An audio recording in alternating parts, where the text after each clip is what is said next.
Yeah, we're coming through. Good.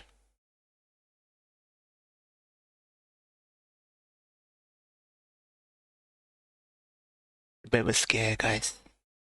A bit of a scare. A bit of a scare, the randos. But I gotta keep my hobbies. It's like Toshi quotes the Dune all the time. Fear is the mind killer. Yeah, antibiotics. They gave me, well, they injected me, but they gave me oral antibiotics as well. The oral antibiotics. It's gotta take it for a week. Should have got my scan appointment, but I didn't get it today. They'll probably give me it next week. I'll get a call or something. Maybe syringe in the mornings. Take some stool softener. Oral antibiotics. Yeah. Where the rest of the dickheads, I don't know, man. Gotta keep the normal routine. It's when you break routine is where everything goes south. Dulled greatness. Dulled greatness.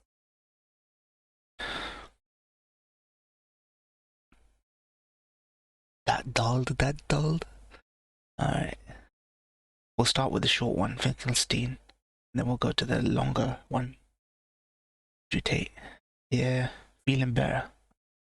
Feeling better today. I just needed rest. Honestly, half the part feeling ill is being at the hospital. Like, I'm not gonna lie.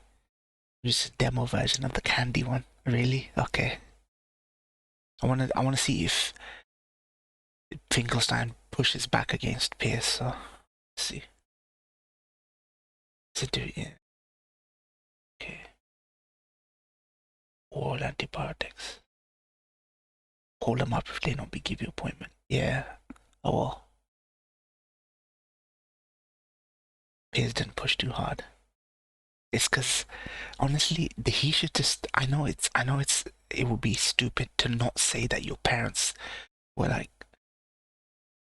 Holocaust, like died in the Holocaust, but you want to be asked hard questions. That's why Finkelstein and Candace's said, no, I want you to ask me the hard questions. He wanted it to be biting. You know what I mean? But Piers is like, you know, he treads softly, you know what I mean?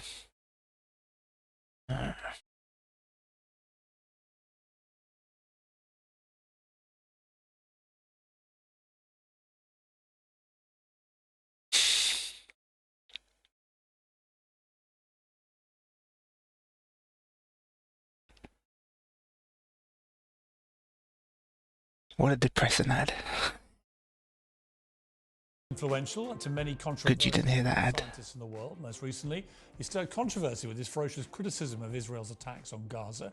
Many of you have called for him to appear on this show with thousands of comments like this one. I wonder if Piers Morgan will be brave enough to have Norman Finkelstein on his show. Well, I'm pleased to say the answer is yes, because we believe in being Piers is losing his voice. All voices. And so I'm joined now by... Yes, talk so much. Professor, thank you very much indeed for joining me. Yeah. I appreciate it. Like I said, a lot of people wanted me to interview. You yourself tweeted that we hadn't done it, so here we are. I'm glad about it. I think you're an influential voice, and you've obviously been very vocal about this since it all kicked off.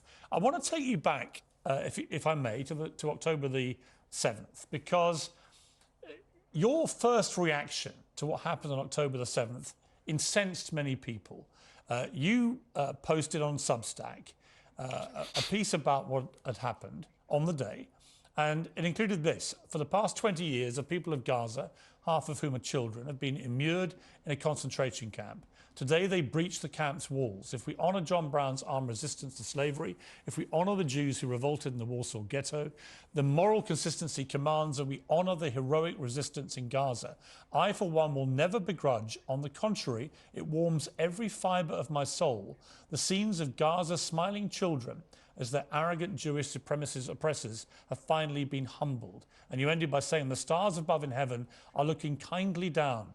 Glory, glory, hallelujah. The souls of Gaza go marching on. Now I wonder if he's going to ask him, do you condemn Hamas? He's asked it to every single person. Is he going to ask him, do you condemn Hamas? With the benefit of a few weeks now, do you regret the tone of that initial response to what happened? My initial response was to the initial news stories. You will recall, I'm sure, that initially what we were informed was that there was a breakout from Gaza concentration camp, that approximately 1,500 people had broken out, and that about 50 people, that was the initial number that was given, approximately 50 Israelis were killed. The number gradually grew, went from 50, a couple of days later it went to 100, and I'm sure you'll remember the number didn't reach 1,400 until about 10 days later. Initially, it was reasonable, excuse me, it was reasonable to assume that people had been killed in a firefight, which was not the case, at least not fully the case. So my initial reaction was to the initial news stories. By the third or fourth day, I was clearly compelled to rethink my initial statements and try to make sense of what was clearly a moral quandary. And at that point, I revised my... Dude, I love that he's used the word moral quandary. It's the same bullshit rhetoric that Piers has been saying, moral quandary, moral quandary. If Piers gets to have a moral quandary after like thousands of kids are dead, Finkelstein gets the same, man. Revised, but I considered my judgment on the basis of the new information that was available. Okay. And my own sense, yes, go ahead. I just want to look. I've done a timeline for my own benefit based on what happened that day. We know the attacks began at 6:30 in the morning. We know that at 11:18 a.m., Israel confirmed, as you say, 40 dead, 700 injured. At 11:35, Benjamin Netanyahu said we are at war. At 12:30 that day, at lunchtime, I tweeted horrifying and appalling scenes from Israel. This murderous, indiscriminate Hamas terror attack on Israeli people is shameful and indefensible. By 4:17, Israel said 100 were dead at least, 985 wounded. Civilian hostages have been taken. At 4 o'clock, a little later than that, around the same time, footage is released of the attack reporting that 3,000 bombs and firearms have been fired. One thing I'm certain about is Israel is inflating the numbers, just like Shmolly and him agreed that Germany had inflated the numbers of civilian deaths. Fired off by Hamas, civilians have been killed, and so on. And yet at 6:30, and then again at 9:16, you were retweeting your initial Substack, and you then added at 9:16 that you felt the hostage situation was crocodile tears. So I would take issue with your statement. School him, Norman. School him, Norman. Anyone had a clue about the scale of what had happened here. It was very obvious during that Saturday about the mounting scale of horror. And I just don't understand why someone as scholarly as you, as expert in this region, in this conflict as you are, why your response would be that for several days, one of glorifying in the in what you called heroic resistance, whereas mine, and I've always tried to be fair-minded about this conflict and reported it for CNN and tried to be fair and accurate as and when I've seen it, that I, at midday that day, I'm talking about a murderous, indiscriminate terror attack and horrifying and appalling scenes. I just don't believe that you weren't aware, with great respect, about the scale of what was going on. Okay, Piers, let me begin by saying I want to have a civil conversation, and I'm going to do my darndest to remain faithful to the facts and faithful. Yeah, true, Kaiser. I mean, he's an academic. Do my darndest not to exaggerate. The first thing I have to say is He's ill, I think. I've never been on Twitter. I have 3 young tech people who I send statements to. Okay. They make the decision where to place it on Substack, on Twitter, and so forth. Okay, I just want to clear that. So his Twitter account, but it is him saying all this funny shit to Ben Shapiro, though. It is him. He just gets his tech guys to do it. Okay. I made one statement on the first day on the basis of the information that was available to me. The information was 50 people had been killed. Now, my memory is, but I won't claim my memory is infallible. The numbers didn't start to grow until the next day. That's not true. As the numbers, okay. It's just not true. Piers. He must have. Okay, I'm not going to. It's not true. Piers. Yeah, but you have to listen to what I say. But you want me to? You think Finkel shouldn't be on the defensive? He should just stick by what he said. He should just stick by what he said. The statement itself speaks for itself. Just stick to the statement, Norman, man. You weren't aware of the scale of this for several days. I find that just, I'm incredulous. You want me to believe that? Okay, Piers, I'm not going to force you to believe it, and I'm not going to even try to impose my will. I'm simply saying, as a factual matter, speaking for myself, I was not aware that the numbers had been beyond 50 when I made that statement. I will further state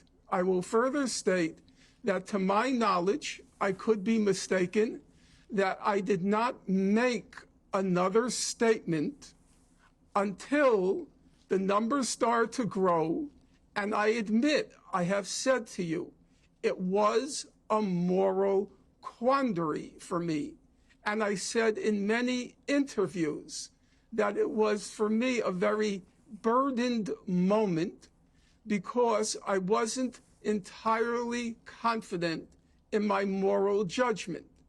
And it was at that point that I started to look back at what the white abolitionists had to say when Nat Turner carried out a slave rebellion and many whites were hacked to death, children were beheaded, and I wanted to see, because I was not confident of my moral judgment, I wanted to see what did the white abolitionists, those who fought against slavery, had to say.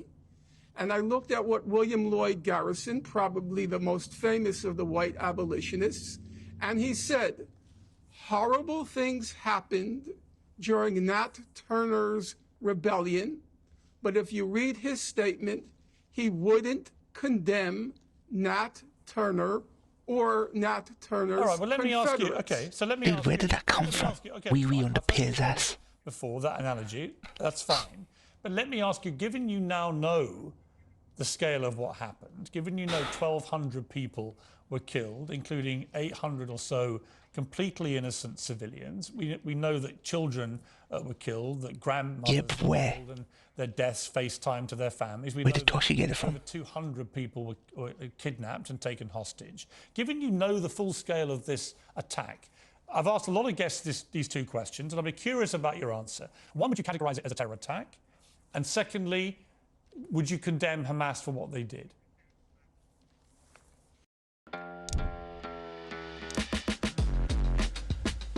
He's asked him to condemn Hamas. My view is as follows.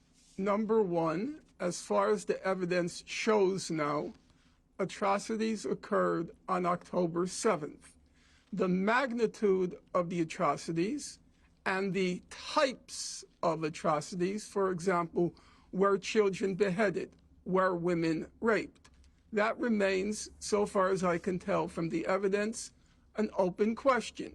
However, that there were atrocities that occurred, my answer is yes. Number two, that's a factual question. Then Well, the there's question a legal was it a question. terror attack? Yeah, well, atrocities, it seems to me, denotes a terror attack. Okay, thank That's you. what atrocities Okay, are. thank you. Okay, so number two, that's the factual question.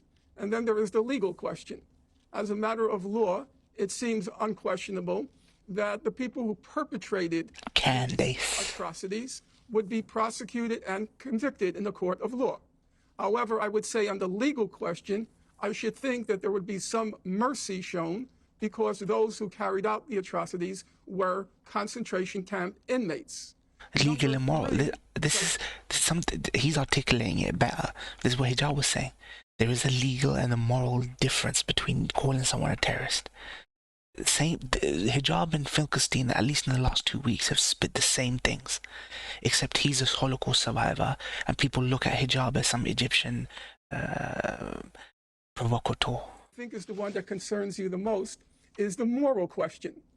And at a moral level, my view is, my basic precept, we may disagree, my basic precept is that there but for the grace of God go I. That is to say, I'm very reluctant to condemn people who are in a position or in a condition such that were I in that position or condition, I'm not sure what I would do. Now, the 1,500 young men who burst the gates of Gaza, they were born into a concentration camp.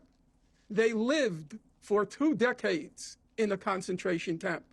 They had no past, they had no present, they had no future, they had no jobs. Half of them, according to humanitarian organizations, suffered from what's called severe food insecurity. And then on top of that, as I'm sure you know, Piers, because you keep up with the news, periodically Israel goes into Gaza and it mows the Only lawn. Israeli news. And you know what mows the lawn means. It means a high-tech massacre in Gaza. In 2008-9, Operation Cast Lead. 2012, Operation Pillar of Defense. 2014, Operation Protective Edge. And in each of these high-tech massacres, Mow the lawn, Protective Edge. Everyone's telling them. In some cases, hundreds. In some cases, thousands of Palestinians are killed. Okay, and let me ask you. Well, let me ask you on that point. In light of, and on that point, I've got one question about that. In that period, yes. In that period, and by the way, I've been condemnatory of some of the things you've just talked about publicly. I've tweeted my condemnation of some of these things, and I've tried to shine a light. Yeah, pat yourself on the back, Piers. And I feel you still defend Israel. Of the Palestinian people for many decades has been absolutely outrageous. So on that, he still defends fucking Israel. But when it comes to what you're saying here, it seems to me what you're trying to paint is a picture of some kind of moral justification for what Hamas did. And that's Dude, how many times do you condemn someone until you realize you're backing the wrong horse? Answer me this question in the chat. How many times do you have to condemn someone before you just realize, dude, I'm just putting my money on the wrong horse? I'm backing the wrong horse in this race here. Piers constantly says, I've condemned this and blah, blah, blah, blah, blah. They still like moral quandary, right to defense. I still don't know. You can keep saying, I still don't know. But when the book closes on history, everyone will know where this fucking piece of shit was, man.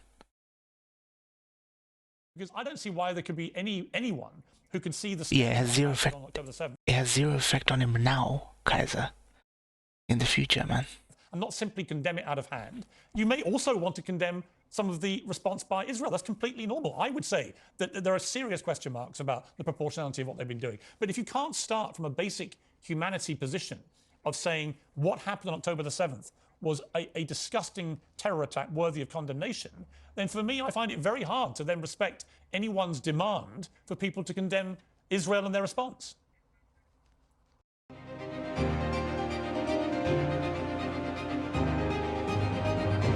But as a human being, he's not making himself look good. Someone could bump him off. Tomorrow, someone even if he's pretending, the way he's presenting himself on TV, if there is someone motivated enough and does not like Piers enough, the guy could get assassinated tomorrow. He's got to watch his back. I'm sure he's got private security everywhere. Because everyone still knows, despite how many Palestinians he's got on, how many Egyptians he's got on, activists, on anyone from this side, he still backs Israel. You better not live long enough to have someone fucking come at him. I'm trying to be candid with you. Number one, I appreciate your humanity. I do. I don't know you from Adam. I'm not a TV or a television or a social media kind of person. I'm a book person. I'm old-fashioned. However, I do recall that when that famous moment when... During one of the former conflicts, Hamas charged many of its own men to jail or death who were found to have killed women or children, while Israel only sent us one... Yeah, I've heard about this. One IDF soldier to 7 months for the crime of stealing a credit card. Yeah. Susan Boyle appeared on Britain's Got Talent. They've only court-martialed one person turning to you, focusing in on the IDF, historically, yeah. I saw your eyes narrow, and suddenly the humanity in you came up. Here is this obscure woman whose talent had gone unrecognized. And if I can speak to that same program... Wait, did he just... Wait, let me go back. X Factor. Turning to you, focus on Britain's Got Talent. Britain's Got Talent, okay. The camera. Turning to you, focusing on you. I could see it in my mind's eye. I saw your eyes narrow.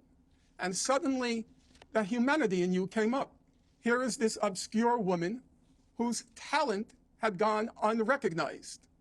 And if I can speak to that same program, for me, the most poignant moment, the one I carry with me since that moment, was when Simon Cowell asked Susan Boyle, well, why haven't you been discovered yet? And she replied, because I haven't been given a chance. And that's how I feel about the people of Gaza. That's how I feel about those young men in Gaza. You ask me why I won't condemn them. Because those young men were born into a concentration camp. They were born into among the most dense populated places on God's earth. Half of the population of Gaza is children. 70% are refugees who were expelled from Israel in 1948 and their descendants. 70% of those of Gaza's youth have no jobs, no future, no nothing. They are Susan Boyle times 10,000, never given a chance.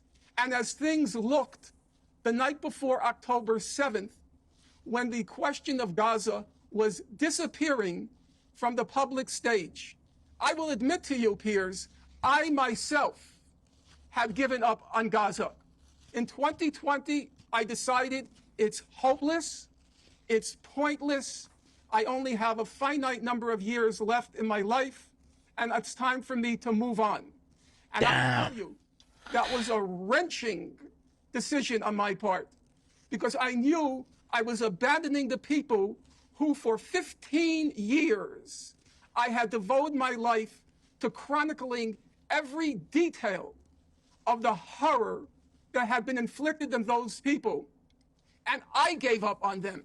Okay. And that meant if I gave up, they had no future, because I was the last chronicler. Okay, but what I would say, Gaza. All right, but what I have the only book but Professor, that's been written on the subject. Let me respond. I would respond by saying that what people in Israel would say, and what Jewish people would say, particularly who live in Israel, is that they were facing a constant barrage of rockets from Hamas, that Hamas won political power in 2005-06, that they were given a huge amount of money and could have done whatever they wanted with that money, but chose to pursue a path of effectively terrorizing the Israelis over that period. And the Israelis, you're right, they responded they have a far superior military, and they responded in the way that they did, and this cycle has been going on in repeat and repeat and repeat. But where you and I differ about this is that I think what happened on October the 7th was just on a different scale to anything we've seen, and the way No, it wasn't. And I just don't think it wasn't. People Fuck who are being me. oppressed, which they undoubtedly were for many years, that justifies them committing that act of terror. But let's take a break. Let's come back after the break and discuss this more. You know, I get it. Dude, even one person dying is bad enough. I get it. It's fucked up that people die. But Piers is making out to be like, this is like fucking Korean War, Bosnian War, World War II, Holocaust level, 9/11. It's not. It's just not. Israel convinced him that it is, but it's not. Professional and are looking to apply for U.S. So they get to play the Holocaust card. Then stay tuned, because today... Welcome back. I'm still with Professor Norman Finkelstein. Professor, just to round off what we've just been discussing, given that you wrote that Substack and you want me to believe, and okay, I'll take your word for it, that you were completely oblivious to the reality of what had happened here and the scale of it. But given you're not now oblivious to that, why have you not removed that Substack, given the language is so clearly offensive to people, and you based it, by your own words, on a false premise about what had happened? You know, Piers, that's a very good question. And this morning, when I was talking to some friends from the UK, I was warned you would ask that question. I'll honestly tell you, I never fear the truth. I don't. I feel the truth is a very powerful weapon on the side of the oppressed. I never fear it. Now, I'm going to give you the answer. Again, you can or can't disagree with me, or believe me. I was tempted to remove it. I was tempted to, quote unquote, protect myself. I didn't remove it because I thought that's intellectually dishonest. I wrote that statement. It's part of the historical record. It's part of the documentary record. And I shouldn't do what Stalin used to do. So when he published photographs of the Bolshevik Revolution, he would take Trotsky's picture out. Okay, but and that's the image. So you won't delete so it. So that's the image that stuck to me. All right, you haven't got to delete it, but do you regret it? Do I regret what? Do you regret the contents of that Substack, given that you now know what really happened? Yes, if it can be misconstrued to mean that I wrote that with full knowledge of what happened, of course I regret it. Okay. However, it remains part of the record. And as a serious scholar, I'm not a great scholar, I'm not in the ranks of the great British historians, but I take scholarship seriously. I did not want to denature to Dr. Trotsky's great-granddaughter lives in Israel. the documentary record. But let me ask you. Let me ask you. And I will leave it there. Okay, that's fair. Listen, that's your decision. You are the son of two people who survived the Holocaust, who were both in concentration camps. You're a Jewish man, and you know how incendiary that Substack has proven to be with Jewish people around the world, many of whom have felt this is the nearest thing. This is like asking a British person, "You're British, why are you against British colonialism?" What a stupid, utterly stale ham sandwich of a man. Every broadcast, he looks more like a fucking ham sandwich. What a utterly stupid, pompous twat this fucking bellend is. The Holocaust of World War II that they've endured, what your parents went through, being revisited on them in these... You're Jew, you got to support Israel. You're British, you got to support British colonialism. This is on October the 7th. What do you feel about them? I mean, how would your parents have felt about you literally on the day that this happened, talking about heroic resistance, talking about that you will never begrudge the scenes, that the stars in heaven are looking kindly down, glory, glory, the souls of Gaza go marching on. How would your parents have felt about that, coming out of concentration camps, surviving the Holocaust of World War II? This is a good question because he's been asked this before. Well, first of all, anything I write, I have my parents looking at the screen behind me over my shoulders. In a metaphorical sense, I am very conscious every moment of my existence. Every moment of my existence goes back to the martyrdom of my family. So it's not as if suddenly you're posing a question to me that never occurred to me. Quite the contrary, I do need, even 30 years after their death, I need the moral validation that came from my parents' martyrdom and the extermination of their family. How would my parents have reacted? My guess is if on the first day they heard that inmates in a concentration camp burst its gates, I think my parents would be very pleased at that fact.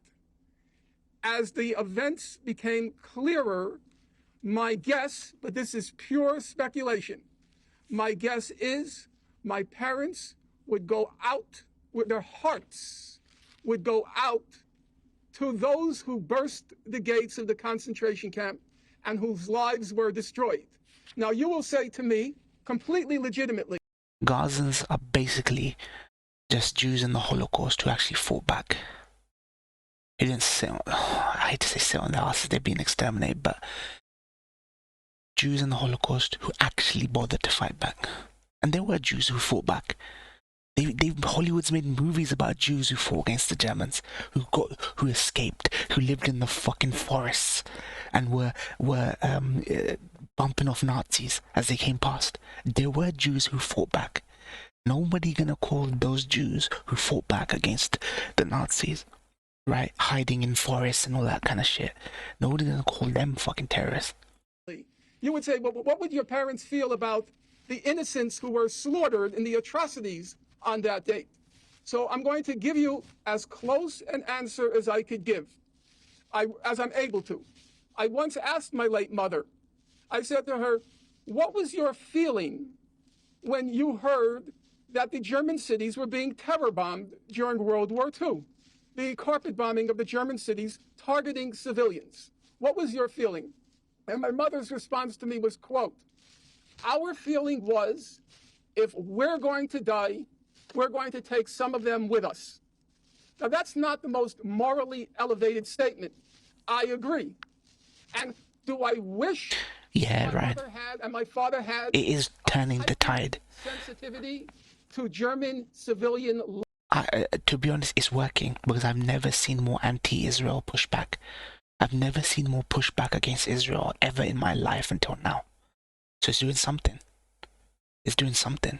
And the marches are bigger than ever. I think we had the biggest march against Israel in London, and it's just beat 2010.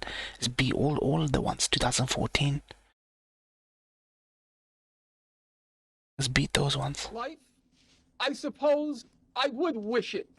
But I will tell you, Piers, to the last day of my parents' life, it was unthinkable that they would have a kind word to say about Germans.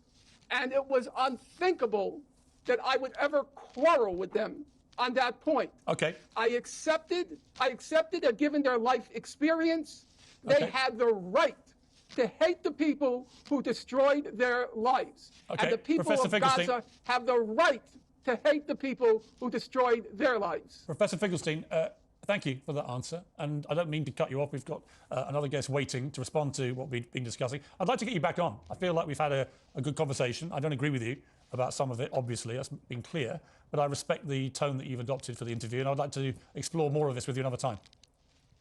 Yeah, bring him back on. One last word. Everybody warned me you wouldn't let me speak, that you would speak over me, you would stop me. I want everybody to know you are eminently fair, you are decent, and you are that same human being whose eyes narrowed as Susan Boyle began to perform. Okay. You have that humanity, and I deeply respect it. Thank you. Professor, I appreciate you coming on. Thank you very much. Yeah. For a short segment, it was alright. They got his history across, they got his views across. Maybe the Jews will listen to him, hopefully. Sure, but the issue with today's youth is they just follow what's fashionable at the time without knowing why. He's saying Piers and eyes narrowed in was decent. It's about humanity. I don't think people think that Piers has humanity, which he doesn't. He's a chameleon. I've known he's always been a chameleon. I think even if he is that chameleon, for an optics perspective, he should be at least seen to understand or pivot, even if he's pretending like a fucking sociopath, you know what I mean? You got some good points, yeah. Alright, let's go to the fun, now let's go to the entertainment portion. And I need something funny. I don't need something depressing right now. So let's go to Tate, fam. Tate, Andrew Tate. Andrew Tate. Only part one we'll watch, and then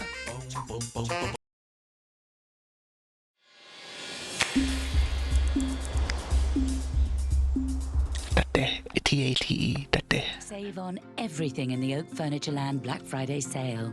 Uncover unmissable savings across our And entire Wu range. Tate. And discover style that's made to last. And Wu Tate. Podcast X Uchiha Andrew.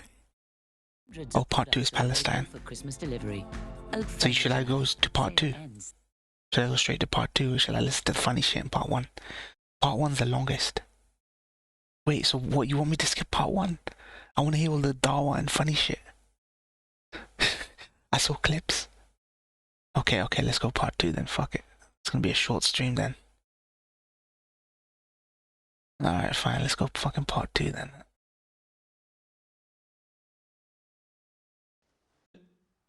Well, nearly. Nah, I don't think Tate's a sociopath. He is a lot of things, good and bad, but he ain't a sociopath. I want to turn to the war. I think he's autistic. His fixations and mannerisms are autistic. I think he's autistic.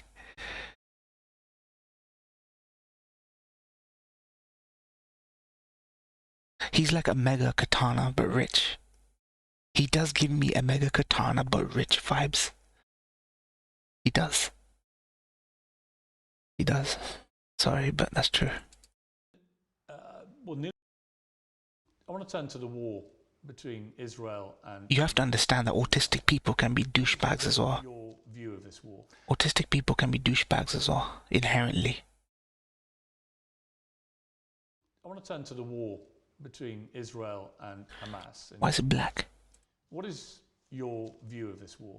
I think when you call it a war, you're doing. Wait, one sec, guys. I want to turn to the war between Israel and Hamas in Gaza. What is your view of this war? I think when you call it a war, you're doing a disservice to the people who are having their limbs blown off by some of the most advanced technical. You gotta back him on this, Ryan. It is a genocide and it is disgusting. And it You gotta doesn't back him on this. which side of the political spectrum you fall on. Even Broken Clock is right twice a day. You gotta support Tate on this. He has a platform. It's a good message.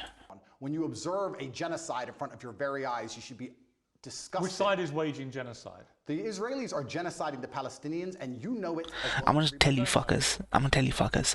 If Andrew Tate even if he's faking it, if Andrew Tate one day says on TV, worship Allah, He's the only true God. What am I supposed to do? Sit here saying, oh, he's a dick, he drinks, and he drinks and does haram, and he goes topless, and he has a laptop, and he's this and that. Nah.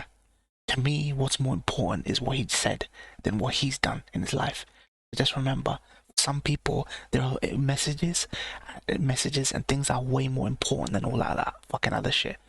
This is why I don't care about cancel culture. People getting cancelled 24/7. Well, then it seems like your bosses are not allowing you to know it. What do you think of what Hamas did on October the 7th? Why are you starting the story in the middle, Piers? I just asked you about the wider war. I'm now asking you specifically about Hamas. I cannot professionally answer that question without talking about the context that led up to October 7th. Well, nothing to my mind. See, he's articulating the way we all should articulate it, aggressively and to the point. Piers, you ham sandwich motherfucker, why are you starting the story October 7th? Piers gets to interject. At least you got someone like Andrew Tate who has a bigger ego than Piers to fucking shut this motherfucker down, man, I swear. Justifies what happened on October the 7th. Nothing justifies what happened before October the 7th, Piers. This is the exact point. So you're talking to a man, I don't know what answer you expect from me, because let's forget the fact that I'm a Muslim. You're talking to a man who is fighting oppression to the best of his ability because he believes that the people in charge of the world are enslaving us all, to the point where I detriment my own life. I end up in a jail cell because I'm speaking against oppression. Then you're asking me what I would do if my family was blown to pieces? You're not in a jail. Hang on. You're asking me what I would do if another government came along and blew my family to pieces? You weren't put in a jail cell because of any oppression. Absolutely I was. No, you weren't. Of course you I were was. put in jail cell because you've been accused of serious sexual crimes. I would not have been accused if I was not monumentally successful in speaking the truth. Let me ask you again. It's a simple question. Some people can answer it straight away, including pro-Palestinians people I've had on my program. Many are very quick to say absolutely. Do you believe Hamas are a terror organization? And that's a very interesting question, but I think you're peddling asininities. Well, just answer the question. Can somebody do me a Is he wrong though? Is he fucking wrong? He is peddling asininities. favor? Google asininities and find out if it's a word. I know what it means. If it's not, make sure it's added to Webster on top G's orders. Okay, just, are they a terror group? You're peddling asininities because I'll tell you why, Piers. Let me answer the question. No, I'm not. Of course you are. It's a simple question. That's like me asking... I'll tell you why I asked, because the UK, where you were born, prescribes Hamas as a terror They organization. also prescribe me as dangerous to children in schools. Let me explain something to you, Piers. You're not prescribed as that. If I were to sit here and say, is stealing wrong? And you'd say yes, and I go, but what if the person stealing is trying to feed their family, and if they don't, their family are going to die? Is it still wrong? You're trying to take a very nuanced and complicated argument and reduce it down to one sentence, which is failure. You're trying to equate stealing with a mob of terrorists breaking over a border, going to peaceful... Is that what Israel did? Wait a minute. A mob of terrorists breaking over a border and killing people. Is that what Israel did? Going through a border on October the 7th. Oh, October the 7th. Massacring young people at a festival, massacring families in their homes in a kibbutz, setting fire to them, cutting their heads off, killing babies. Killing, you know, when he's talking about Israel's side for this one October the 7th thing, he's so emphatic. Killing babies, murdering children, they raped our women, they did all this, they did all that, they burned our trees down, they fucking flayed our cow, man, they did this and that, they took pictures, they raped it. Why didn't he talk about Gaza like that? Why have we never seen those words? Even if he's trying to be fair for both sides, where's the emphatic nature of his words when he's talking about Gaza?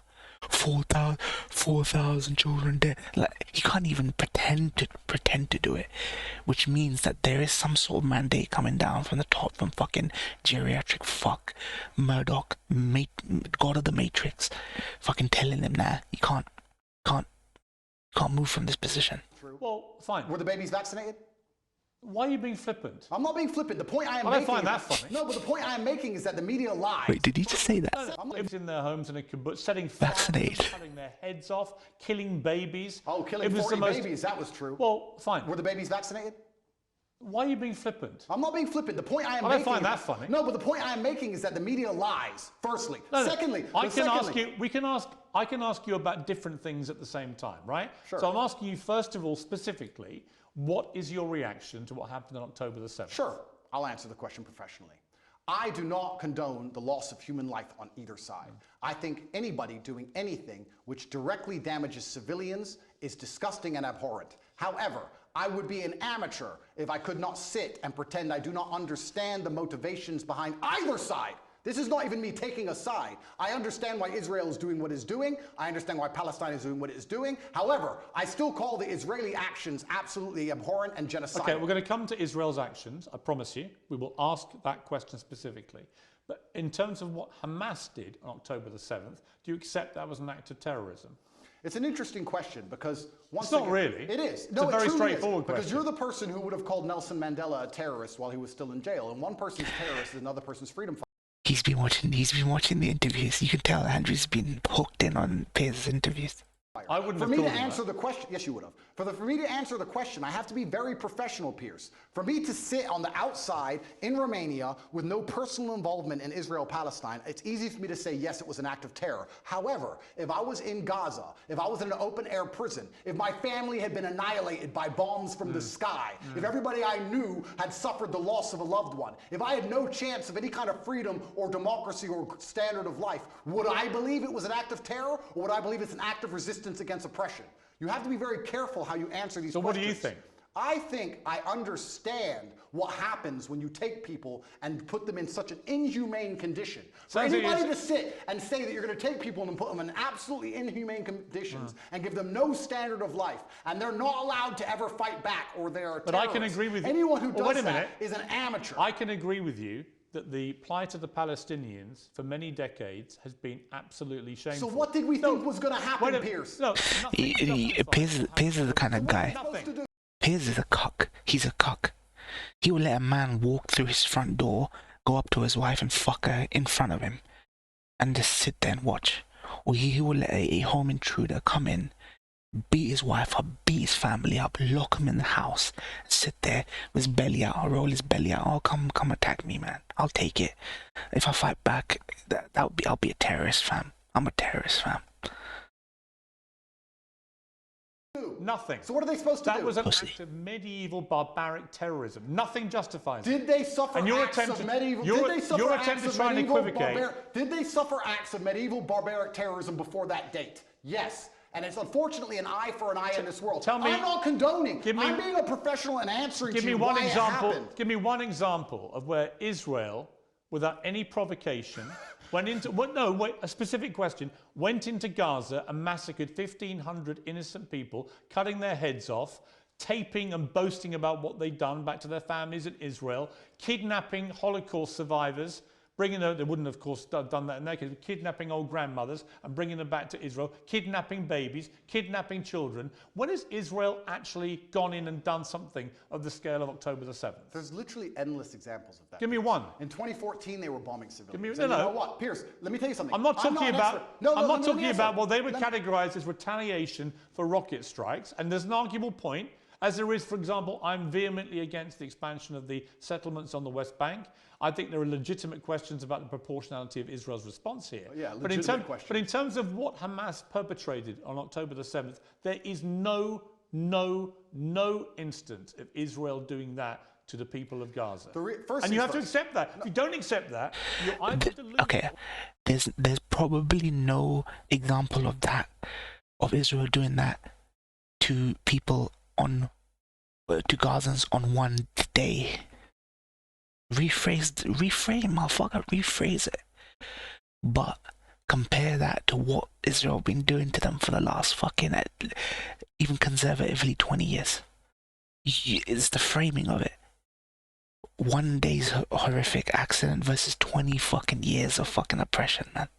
Or you're deliberately not wanting to say the obvious, which is that was an act of terrorism, because you're concerned about upsetting people in Palestine. Is that the case? Let me go back to my first point when I said you're peddling asininities. The reason I said that is because to look at a situation, no matter how heinous, and to ignore all of the context and pretend that you do not understand why said situation happened Nothing justifies terrorism on that scale. Nothing. Is asinine. No, it's not. Because it's not about justification. Let me tell you why. Piers, it's not about justification. Let me tell you. It's about understanding the realities of the world. Let me tell you the reality of the world. Hamas came to power in 2005. Hamas's initial founding charter made it clear that they are for the eradication of Israel.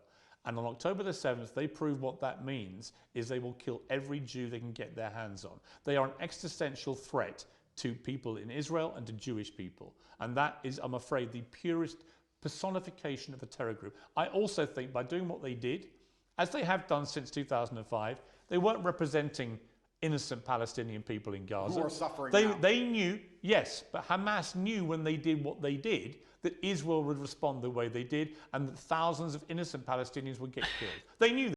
Founding charter. To think that this, like you said, Ryan, that the Hamas now is the Hamas from back then. It's not. You've killed them all. You've killed the old Hamas. And by killing the old Hamas, you've created the new Hamas. Well, what are they supposed to do? Be your friends now? After 20 fucking years, the old Hamas, the new Hamas supposed to be the friends? The fuck? Yeah, and they still did it. So my question for you is, why can't you, which is my position on this, is very straightforward. Fuck your position, Piers. An absolutely despicable act of terror and should be called exactly what it is. And they are now demonstrably a terrorist group. That is why they were rightly prescribed that by the UK and America and other countries. And to try and pretend they're not makes you sound like Jeremy Corbyn. And I can't think of a worse insult. Dude, he really hates Jeremy Corbyn. But I also think there are legitimate questions to come about the way Israel's responded. We can come to that. But I just want to ask you one more time. Come to it then. Is what Hamas... Why are we still talking about October 7th, for fuck's... I know it's bad. Why are we still talking about October 7th when fucking 4,000 plus kids are dead? Why is Piers still talking about October 7th? Let's talk about October 12th or the 20th or November fucking 4th. On October the 7th, an act of terrorism. I think, Piers, it is peddling asininities for you to pretend that enslaving You sound people... like Jeremy Corbyn. No, let me answer the question. 15 times he refused to answer the question. Let me answer the question. You're now up I'm to not about... refusing. You're now about 3 or 4. If you look... Are they a terror group or not?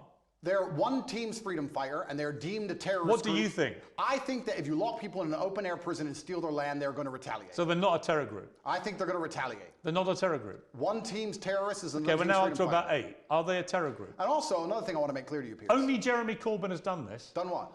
Refused to answer the question. I think that what they are doing is seemingly deemed an act of terror by the people that the terror... Don't use weaselly words. They're not weaselly. Of course the Israelis think they're a terror group, and of course the Palestinians think they're freedom fighters. It's stupid that you're asking the question. Most of the civilized world thinks they're a terror group. No, It's not difficult. He's lied. He just fucking lied. Piers just fucking lied. Most of the world does not see Hamas as a terror group. Norway doesn't see a Switzerland doesn't see them as a terror group. Ukraine doesn't see them as a terror group. Ukraine doesn't see them as a terror group, guys. The world thinks they're a terror group who committed an act of terrorism. It's not difficult. What they did was an act of terrorism. And I think that if Israel continues to conduct acts of terrorism on the Palestinian people, they're going to do nothing but strengthen the reaction. Well, that's a different conversation I'm about to have with you about Israel's response. But before I get there, one more time, is Hamas a terror group who committed an act of terrorism? I think that when you lock people in an open-air prison, you're going to have to expect retaliation. No, because I have to... There's people who are... First things I want to say, Piers. If you don't mind me saying, I think it's spineless. Sure. I do. That's fine. You sound like Jeremy Corbyn. Well, that is an insult. Did you see my interview with him? No. Right. 15 times last week, I asked him the same question. 15 times he prevaricated and wouldn't answer. Eventually, when someone does that enough times, you know what they really think. Okay. You don't think they're a terror group. Well, let me answer. You don't think they're a terror group. No, what I think is this. On certain Because I'd be really curious what you think an act of terror is if it's not massacring 1,500 innocent people, it's not including Holocaust survivors, Piers. Kidnapping babies, decapitating people, cutting their limbs off, raping women. Yeah, talk about missing limbs. We're going to talk about that when we talk about what Israel has done. But when we get there, it'll be in the... Get there now. Piers, you're fucking boring me, man. Well, let me answer the question for the final time. I am a realist.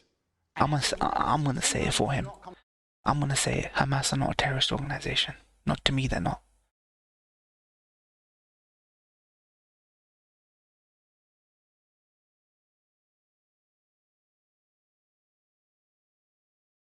to the conclusion of labeling good guys and bad guys. The world is not black and white. Hamas are bad guys. No, the world is not black and white. The world is actually very gray. Anybody who sits and thinks there's clearly a good guy, there's nothing gray about what Hamas did, and clearly a bad guy does not understand how the world works. And as a realist, what you do is you look at scenarios and you understand why they happen, how unfortunate they are, how unfortunate the loss of human life is, how civilians die on both sides, how innocents are dying in a chess game played by the elites on both sides. Both sides, you have innocent people who didn't even vote for the person making the decisions, who are ensuring their death, signing their death warrants. It's unfortunate on both sides. But listen, sir, you would not advocate Russia doing any of the things to Ukraine that Israel is doing to Palestine. You would not sit Russia here. Russia has been doing exactly that. Russia has not done a fraction of the things illegally, to Ukraine. Russia, Israel Oh Lord, if Russia keeps getting bored to it.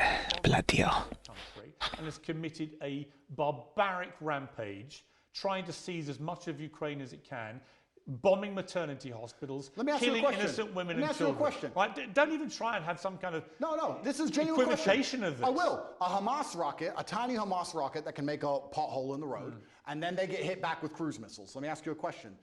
Ukraine sent a drone and it hit the Kremlin. A drone attack. It did nothing. It damaged some shingles. If Russia decided to then respond with a missile attack on a hospital and annihilate 800 people, it has been. Do you think that would be allowed? Exactly what it has been. Would you advocate for that? Have you seen? Would you support that Have reaction? you seen the state of Mariupol, which they leveled to the ground? The Ukrainians did level it. Correct. No, the Russians. 2014. The Russians leveled Mariupol. And my question to you is, would you advocate those reactions? Let me ask you another question, Piers. This is a genuine question. But Piers can never be consistent on anything. Yeah, but you tried to understand mine. I just want to understand your point of view. If I believed, or if Israel believed, that one of the people in your house was a terrorist and decided to destroy your entire house and kill your entire family, would you sit and say, well, maybe there was a terrorist inside, I accept that? Or would you be enraged?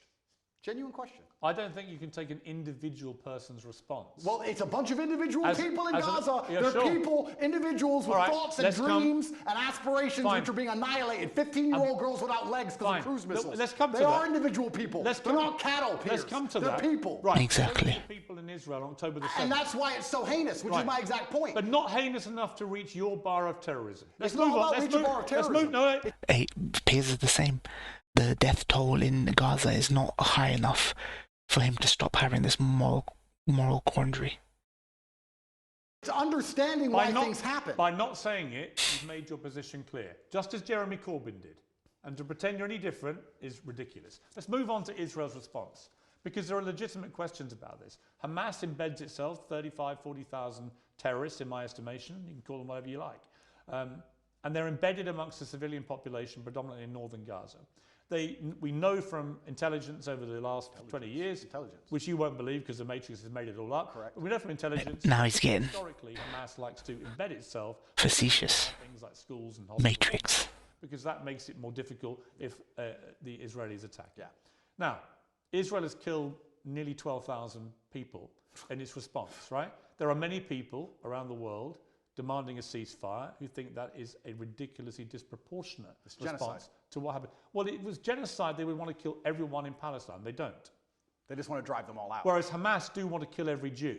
That is actually what genocide is. You know what's actually interesting? Because you've spoken about this subject with people who actually understand the conflict better than I do. Mohammed Hijab understands it better. Low-key understands it better. I'm talking from a very general humanistic Low-key, Mohammed Hijab. I don't understand the absolute intricacies like they do. Do you know what genocide means? Of course I do. Right. Genocide means you want to eradicate an entire people based on... Israel wants to do that. Israel clearly doesn't want to do that to the Palestinian people. Clearly not. If it did, it wouldn't tell a million of them, as it turned out, who moved south. Now, there are arguments about whether to attack them as they moved. Well, some people got hit as they moved. Oh, some people got hit. Yes. Some people got hit. You know what, You know Andrew? what happens? You know what, Andrew? Wait till it's your son, son. You know what? Wait till it's your son. I agree. And you know what, Andrew? War is horrific. Wait till it's your sons. The question is it a just war for Israel to go after Hamas? And if it is, and you believe as I do, Hamas has to be got rid of, how do you do that? If you don't do it the way Israel is doing it, how do you get rid of that terror group? Now, you won't agree with anything they're doing because you can't even categorize them as a terror group. No, the reason I won't agree with them is because I'm a human, Piers. And please let me answer this without being interrupted. You didn't answer my earlier question for a reason, because you knew that you couldn't answer it without proving my point. The question about the fact that if they decided to cruise missile your house because they thought somebody inside was a terrorist, you would not accept the loss of your family that you have raised. You would not accept that. Of course I wouldn't. Okay, absolutely. So let me answer this as a professional. What's funny is I'm a humanist. Like I said, professional what, by the way? The professional. What Please does let that me mean? answer. Let me answer. What are you? What are you speaking? You say you're speaking to professional, and I'm talking about this from a humanistic perspective, right? And like I said, you've talked to people more knowledgeable than me on the details of the subject. Right. Listen to me very carefully. I thought we lived in a democratic society. You just had 35,000 Hamas terrorists, and this is the thing that's most upsetting to me. This is what genuinely upsets me. Israel intelligence will say a guy's a Hamas terrorist. Has that guy gone to a court of law? Has there been a democratic process? Has he been proven to be a terrorist? No. They've just decided from their intelligence that couldn't see an invasion coming from hundreds of miles away. So this intelligence is actually no. It's not great. No. So they've decided this person might be an intelligence without court case, without any kind of democratic process, and because of that, they've decided to annihilate civilians along with him, and it's all just collateral damage, and nobody should care. That is not a humanistic perspective, and that is disgusting. And any person in the West who is advocating for that is a hypocrite. Because if it was turned on them, if the American government said, we think the person in your shopping mall, one of the people you were shopping alongside in the mall, might have committed a crime. We didn't take them to court. We think they might have, so we killed your whole family. Get over it. So the last time is a clown and a hypocrite. So the last time. What do you expect full-grown men to do? I'm about to respond. What do you expect full-grown men to do when you kill all of their families and leave them locked in an open-air prison? Let me respond. The last time that Jewish people faced an existential threat was in World War II. And the Nazis... Oh, fuck off with the Holocaust shit. Kill every Jewish person. The Nazis were ultimately defeated by Winston Churchill leading the Allies. And Winston Churchill, in the process of defeating the Nazis, killed a lot of German innocent civilians in the process. Do you think that was justified?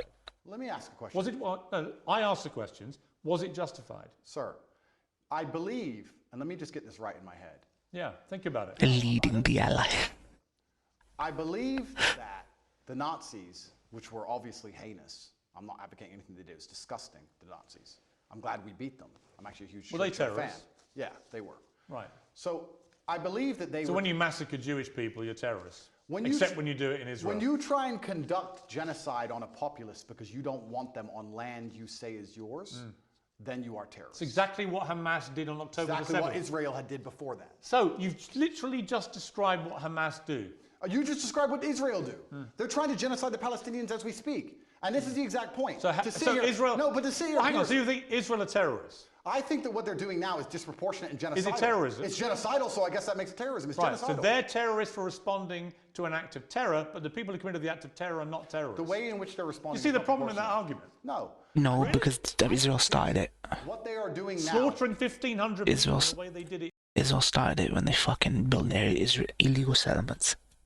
Illegal means you're not supposed to do it, but you did it. So. It's not an act of terror by terrorists, but a response from the people who are on the receiving end, rather like the response of the Allies in World War II to what the Nazis did. That apparently is the only act of terrorism. Didn't you say 12,000 people the Israelis have killed thus far? Yes. I saw a video of a 15-year-old girl with no legs begging to die. Yeah. She was begging to die saying, I have no future because my parents are gone or my legs are gone. It's I horrific. have no future. No, but you say that, right? You talk about numbers and statistics and you say a few people got caught. You don't think of Gazans and you don't think of as Muslims and Palestinians as individual people. Oh, yes, I do. No, you don't. Because I do. If you did, you would not be happy with what's happening. Don't you dare say that about me. Well, okay, then don't group them together in numbers. No, They're not numbers, I've they're spoken for many years about the plight of the Palestinian people. I think it's outrageous that Israel has any control over their ability to function with water, with fuel. With, he uses such tame language, control over their power and water, the settlements. It's so tame. This language is so tame for what Israel has done. He only brings up two things, and it's such milquetoast fucking language. The control over the power and water, but they're not actually there. And the settlements, it's such tame language. It's ethnic cleansing. It's gender. He never uses that language. And so on, and okay, food and so on. that's interesting. It so is wrong. If you were in Gaza as a Gazan male of masculine fighting age, and you believed the things you currently believe, what would you do about it? I'm just asking. You know what? Nothing justifies the terrorism we saw. I never said you'd be a terrorist. I'm asking what you do. No. I understand. He'd roll why over people in like a Palestine pussy. feel oppressed. I understand why they want freedom. I understand why they want the same rights. Pusillanimous clown flam. Here's a perfect. On that okay, we agree. Absolutely, But nothing justifies what happened on October. Well, here's 7th. where we disagree, Piers, because as a professional, when we both agree on the point that the people inside of Gaza are being oppressed and that their life is being detrimented and that they have no way of getting out, we, as a professional, and I do agree with that. I understand pressure cookers explode. You're pretending they shouldn't. You're saying that they should never explode. Nothing bad should ever happen. Saying nothing justifies terrorism. We should just be allowed to subjugate them for No. endless years and nothing happens. No. And I'm a realist to understand that pressure cookers explode. No, you're not. And that's what happens. No, you're not. We need a solution to the problem, or it will continue to happen. You're not a realist because actually you are not accepting that what they did on October the 7th was an act of terrorism by terrorists. You won't accept that. You think actually they're freedom fighters doing some kind of resistance. And I say that is ridiculous and shameful. That's the difference between us. I understand that pressure cookers explode, Piers. Right. So you think it's perfectly reasonable what happened there? I don't think it's reasonable. I think it's a shame. Natural consequence. I think it's a shame. A shame. That's it. I think it's a shame that we're living in the world now where people are reduced to basically suicide, to try and fight for freedom for their families if they have one left. Because they all committed suicide, those men who did that. Well, the Hamas... they didn't have a chance of survival. I think when you that's because they believe that they're martyring themselves and going to a better when life. you oppress people to the point where their family's dead and they have nothing to live for. And I think that's a shame. So do you support Islamic fundamentalism? Absolutely not. Yeah, it's all about Muslims for him. Look how vicious and angry his face is. I know for a fact Piers is a fucking hates Islam and Muslims. This is what it really comes down to for him, which is why he always repped the Israelis and the Jews. Absolutely not. His whole network. So why do you support Hamas? I support justice in the universe. Do you support Hamas? I support justice in the universe. Do you support Hamas? No. You don't? Well, I don't know the ins and outs of Hamas's creed. I have to be very honest. Well, you know what they did on October the 7th. Do you support them? I understand why that happened, and I'm saying it's a shame. But you won't denounce them. I say it's a shame. Will you condemn them? I can't sit here and condemn the obvious outcome of consequence. Really?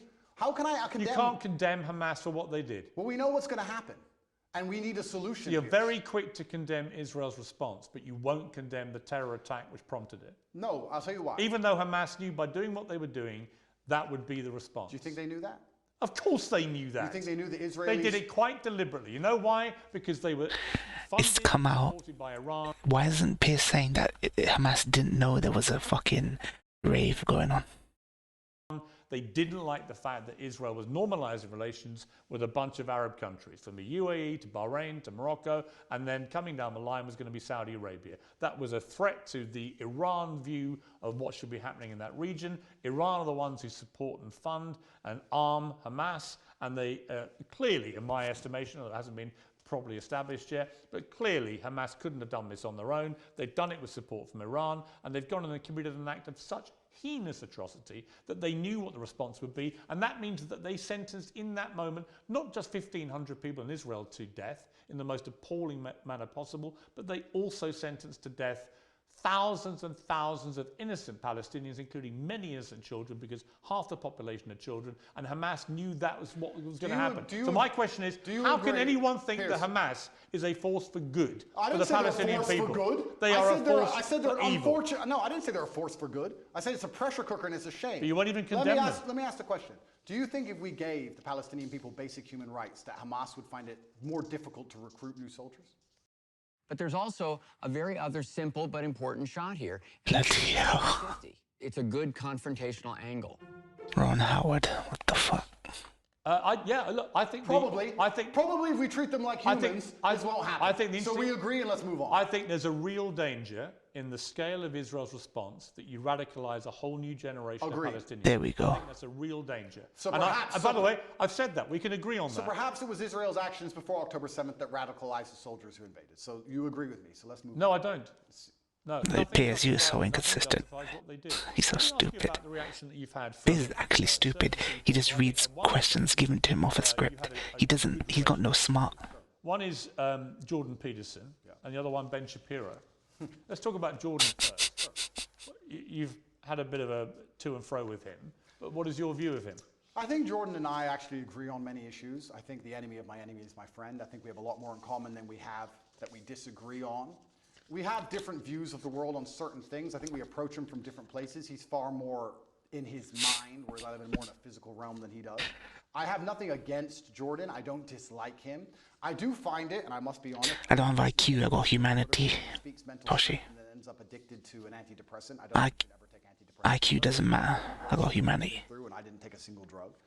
However, I have nothing against the guy. He says very intelligent things, and I'd be interested to argue with him or discuss or debate. Prophet Muhammad couldn't read, Toshi. IQ don't matter.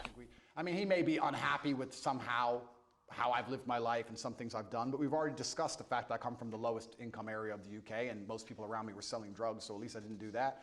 So I'm not going to allow somebody who's a professor in a university who's had an easy life come along and tell me how people from the streets should survive. You have to find a way out. Let's get rich or die trying. But I have nothing against the guy. Get rich or die trying. I think that he's been a bit hypocritical.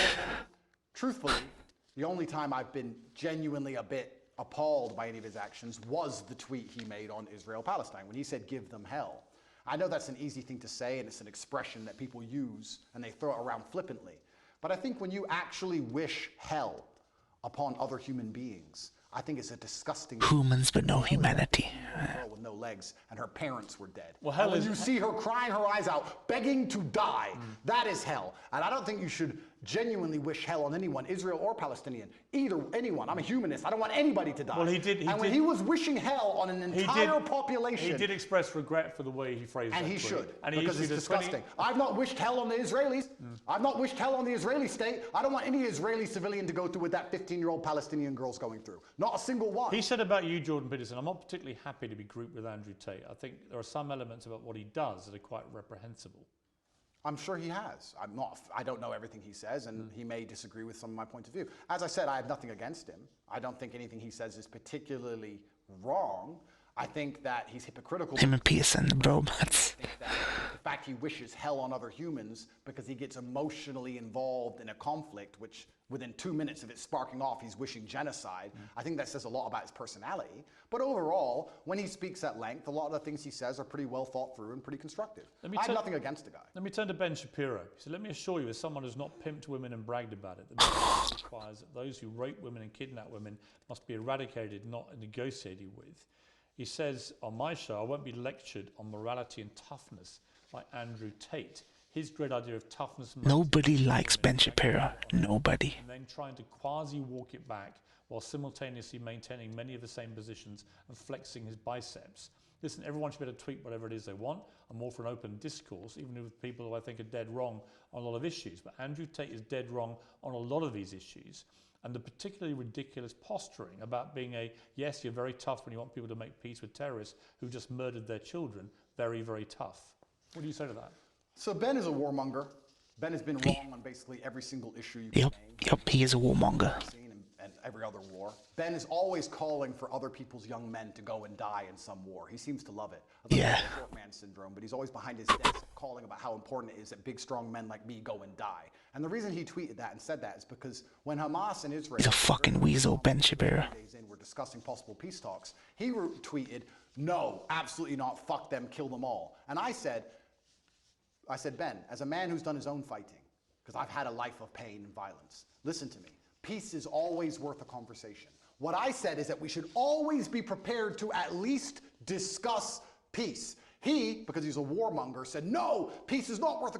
Could you imagine that you lived in a world where Andrew Tate sounded more moderate than some Jew, Orthodox Jew somewhere? This is Andrew Tate, always talking about fighting and macho and depression ain't real. Man showing more humanity here, more moderate views than any conservative out there. The conversation, you're this, you're that, because he's always sitting behind his desk. He must have a booster chair, and he's always running his mouth trying to invoke violence and call for war. And I find it kind of hypocritical because a man who's so small he would die if he was slapped on the street, sitting behind his desk, screaming his mouth trying to invoke violence and call for war. And I find... Oh God, Shapiro cannot get a break. It's kind of hypocritical because a man who's so small he would die if he was slapped on the street, sitting behind a desk and screaming for other people to be annihilated, I think is kind of, it's worse than hypocritical. I believe... It's insane. I believe if he was sitting here listening to this, he would say that what he's screaming for is for Jewish people in Israel to be able to defend themselves. And he's a Jewish man. All Ben does his call for war. And I agree. Defending yourself. That's not all he does. That's all he does. And calling for war and defending yourself is very different than genocide. And Ben, like I said, overall, most of Ben's worldviews and mine probably align. We don't align on the religious sect, and we don't rely on the religious points. Fine. But our overall worldviews about how society should function probably align on many of the key issues. I don't have a beef with Ben, and I don't watch his show, and I have no idea what he talks about a lot of the time. But what I do know is that every time I turn it on, he's calling for someone else's son to go and die in a ditch somewhere for his interests. And I don't like people who are not advocates for peace. Blessed are the peacemakers, said Candace, who is far more intelligent than Ben will ever be. Candace. He's completely right. He replied that rhetoric, starting an argument with me, when I said we should talk about peace. I say we should talk about peace. He calls for the death of civilians, and somehow we're asking why my point of view is seen as abstract. It's insane. Why can't we all just sit down and say the fighting must end? Why can't we do that? Why can't we sit and say, nobody should be dying, let's stop using the most advanced military weaponry on the planet to blow the limbs off children? Why can't we say that without being deemed some kind of terrorist sympathizer or anti-Semite? It's insanity. Trump came along and didn't start a single war. He's the only one who didn't. And they're going to come along him and make him a bad guy. When a new president comes in, it's just endless war and death and killing. Have you seen a dead body, Piers? Have you seen people lose a fucking limb? It's disgusting. I know what's happening over there. Tell me if anything that Tate has said in this segment is wrong. This segment actually makes him look like a fucking hero. This will really warm him to the liberals who hate him. He's not said anything wrong. Imagine if Candy comes on Piers' show, that would break Twitter. Yeah. The parts of my history that I'm not prepared to share, Piers. I said it to Ben. I said people who have done their own fighting and seen their own violence and have seen people bleed out in the street from a stab wound are not going to be so smart and so quick to sit behind a desk and call for the death of innocent people. It's disgusting what's happening. I don't want anyone to die on either side. And when I come along as a peacemaker and say, look how much humanity this guy got compared to every fucking white ham sandwich that you've seen talk about this. Look how much humanity. You know, maybe he didn't have this before he became Muslim or said he became Muslim. But Islam will give you a humanity. It will make you feel sorry for that black guy who's getting shot in the back. It will make you feel sorry for that Hispanic dude on the corner of a fucking street, fam. this is insane, because he's a warmonger, because he has chosen blinkers and sees one side of the argument and refuses to accept the humanity of Palestinians, he says I'm a bad person for calling for peace. Well, you know why? Because he'll probably listen to this interview and say, this guy can't even describe Hamas as terrorists. If Ben Shapiro thinks bad of And if you don't think what happened to the people in Israel on October the 7th is an act of terrorism, did I not just say then you are, I want all people then to you are stop just dying? You are just as partisan to one side as you believe Ben Shapiro Did is I to the other. not just say I want all people to stop dying? Piers, don't interrupt this. It's 2 sentences. I want all people to stop dying. However, I understand what is going to happen when you create a pressure cooker. That is my answer, and it's extremely professional. I don't want anyone to die, and because I don't want anyone to die, because I'm a peacemaker, because I'm a humanist, I understand you cannot lock people in an open-air prison for an undetermined period of time without provoking terrorism. So out of interest, what would you have done if you'd been Israel after October the 7th? That's a really interesting question, and I think there's people who are more qualified than me to answer. Given that Hamas last week said, we're going to try and do the same thing again and again and again. That's a better question. Defend the people of Israel. Good question. They have the Iron Dome, which is largely effective. I think that their border security is usually effective. It's very interesting. You're right. So you would say they would do nothing then, other than tighten up security? I think if I was truthfully, I'll answer the question. If I was truthfully in charge of Israel, I would have found out how our border was penetrated. I would have made sure that was impossible to do. I would have had large conversations and discourse during that period, which would probably take weeks to ensure that my border was impenetrable because we were at no genuine threat of a repeat attack. And then I would make it clear that there will be some repercussion unless we can come to peace terms. I don't think Hamas doesn't want peace. Of course not. But I'm saying that's their stated position. Of course.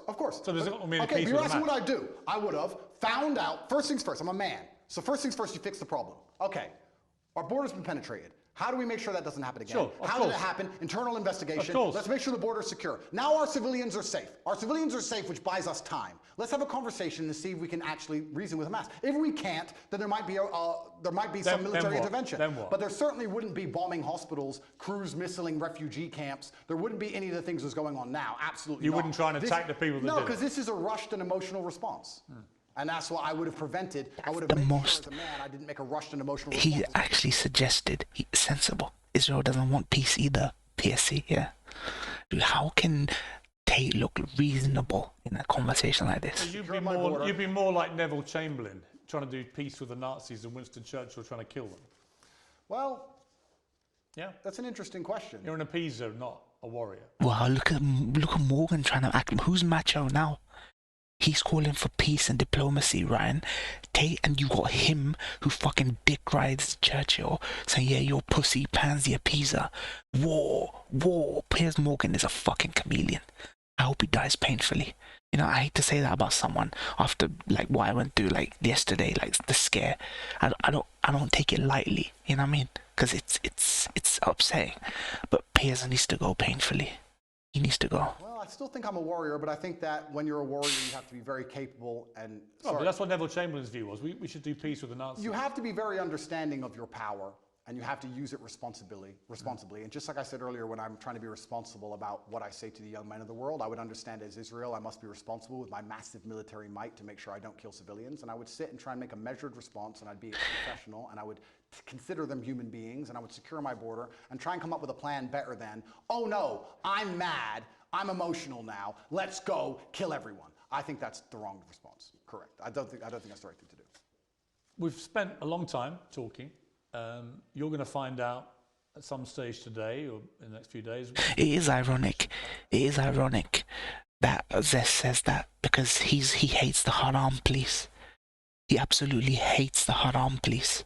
He says his friends are like the Haram police. But then he becomes Haram police when it comes to people like him. We're not supposed to we're not supposed to attack people till they literally leave Islam. We're not supposed to. We're supposed to just guide them and help them reform. It'll either happen or not happen, but then there's likely to be a trial, and that will determine how you spend the next 10 years of your life, almost certainly, which is a sobering thought for anyone. Yeah. When you look back on the whole arc of the last few years, you know, And this is me saying it, the guy that criticizes everyone. Every time I watch something, I criticize everything. But one thing I won't do is go Haram police on people. I don't know if the good that guy's doing outweighs his bad. You never know. You never know. Even a fucking prostitute in the Hadith said a prostitute gave a dog. And Kaiser and Ryan need to hear this. The Hadith where the prostitute gave a dog water in her sandal. She saw a thirsty dog and she put water in her sandal from a well and gave the dog a drink. She went to Jannah. So you cannot sit there and even though outwardly he's doing a bunch of shit that you should condemn and tell him to like not do, you don't know if the good he does outweighs the bad. You don't know. You don't know. express some regret because of your turning to Islam, your change in your philosophy from a religious perspective. You've acknowledged that some of the stuff you used to do was immoral. Do you look at the journey you've gone on here and think that in a way, notwithstanding the Matrix and everything else, that maybe The Matrix. you yourself could have done things differently to avoid being in this position? Absolutely. I'm a man and I take absolute self-accountability. You have to, as a man, your superpower is looking in the mirror and understanding everything that happens to you, both good and bad, to a degree is your fault. It could have all been influenced. I could have avoided all of this. I could have avoided the Matrix attacks, or sorry, I could have avoided jail cell, if you don't let me use that term. I could have avoided all the negative press. I could have chosen to work in Starbucks and just stayed a nobody. I made choices that put Come on, don't. take responsibility. There's people who work at Starbucks. On the internet in a satirical way on videos that got 110 views when YouTube was brand new, that I did not expect to become the most viral videos in the world because I didn't expect to become the most famous and known person on the planet. That's all true. I'm not saying I have no part to play in any of this. However, I can still say that I'm completely innocent. I can still say that it's only my fame and notoriety that has inspired the prosecution service to try and even put me in jail in the first place. I can still say that there's some unfair policing in the world depending on your political views. I can still say all of those things while accepting absolute responsibility for the situation I am in. Andrew Tate, thank you very much. Thank you, sir. Where's the bit where he gave him dawa? I saw a clip where he says you should embrace Islam. They cut that bit out. Sheldon, why you been hiding, man? You watch my videos, but you don't say nothing. I'm just lurking before I go to bed. Alright. Nice, Sheldon. They showed a clip at the end of here where he says embrace Islam. I hope you do it, and they cut that bit out. Interesting. This was cut. Oh, it's the end of part 1. Okay. Oh, it's in part 1. Okay, interesting. I thought he would have said it here. I think someone edited that clip then. He took the end of that and the end of this one and put it together. Dude, sneaky. The sneaky fuckers, I swear. That was a good interview. Honestly,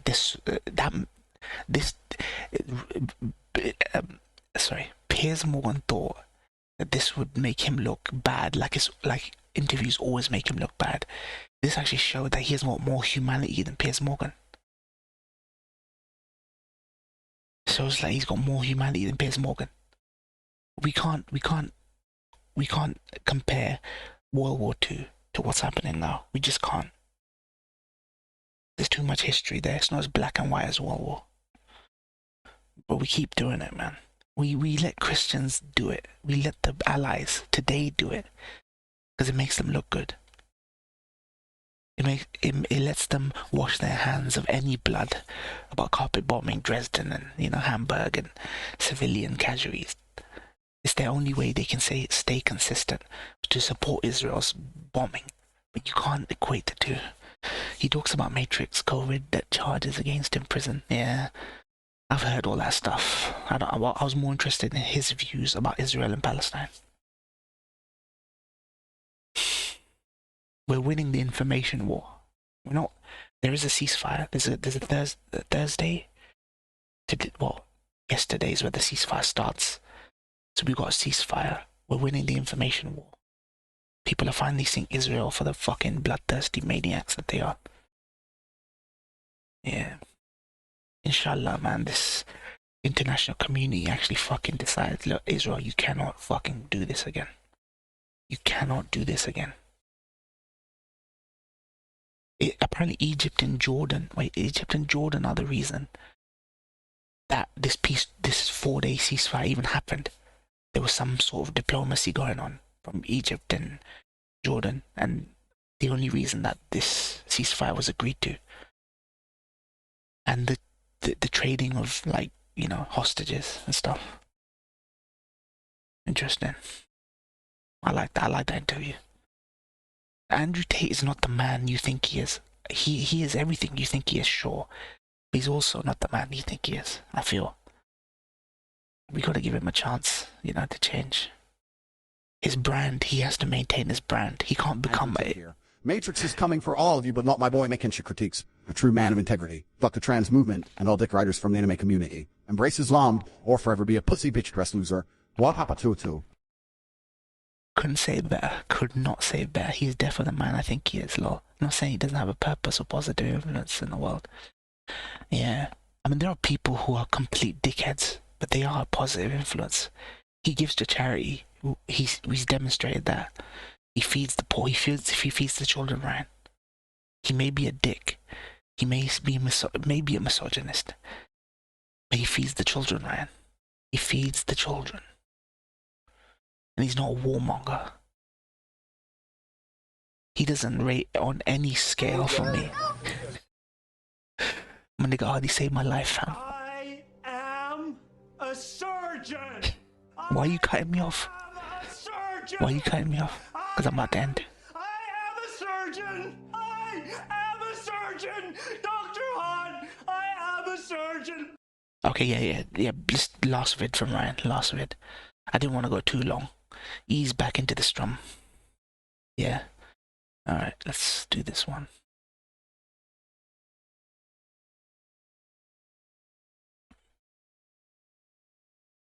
Dr. Han, I am a surgeon.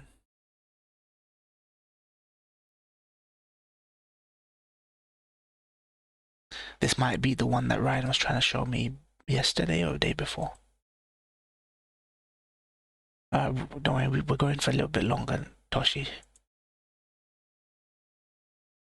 Dr. Moore and I am a surgeon.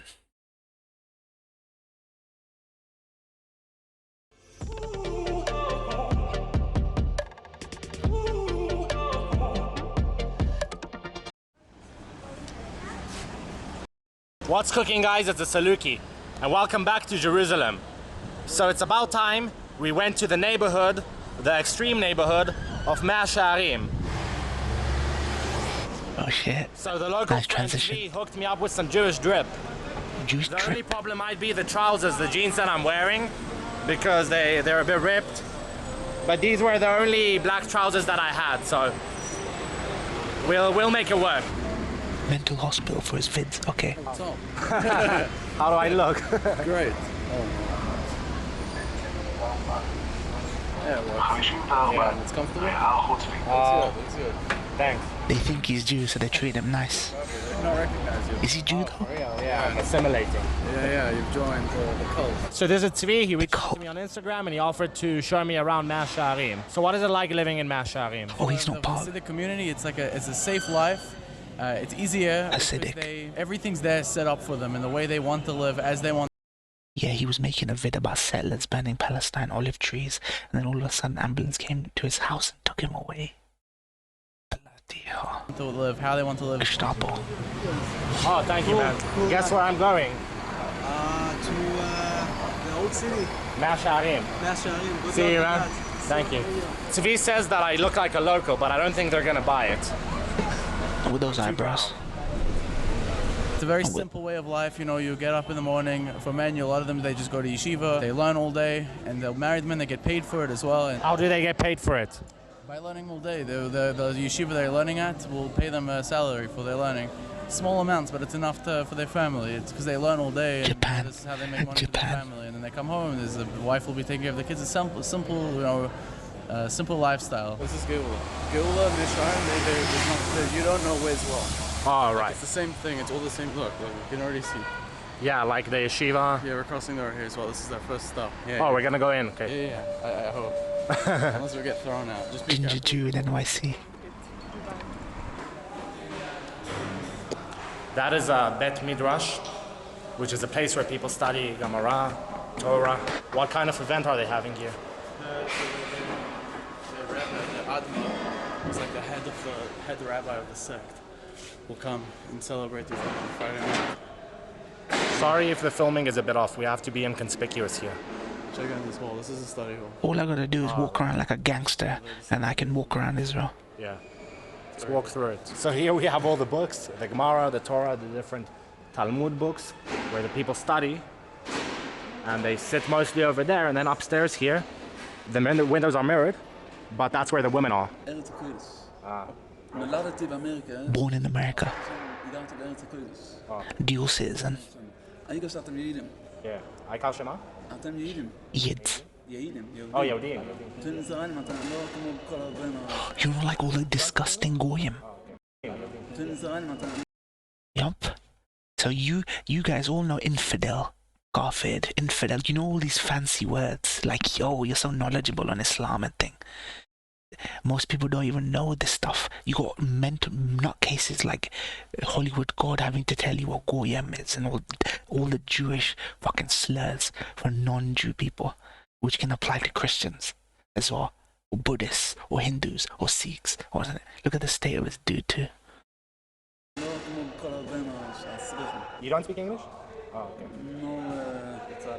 אז באיזה גיל עזבת את אמריקה? 2 שנים. 2. אוקיי.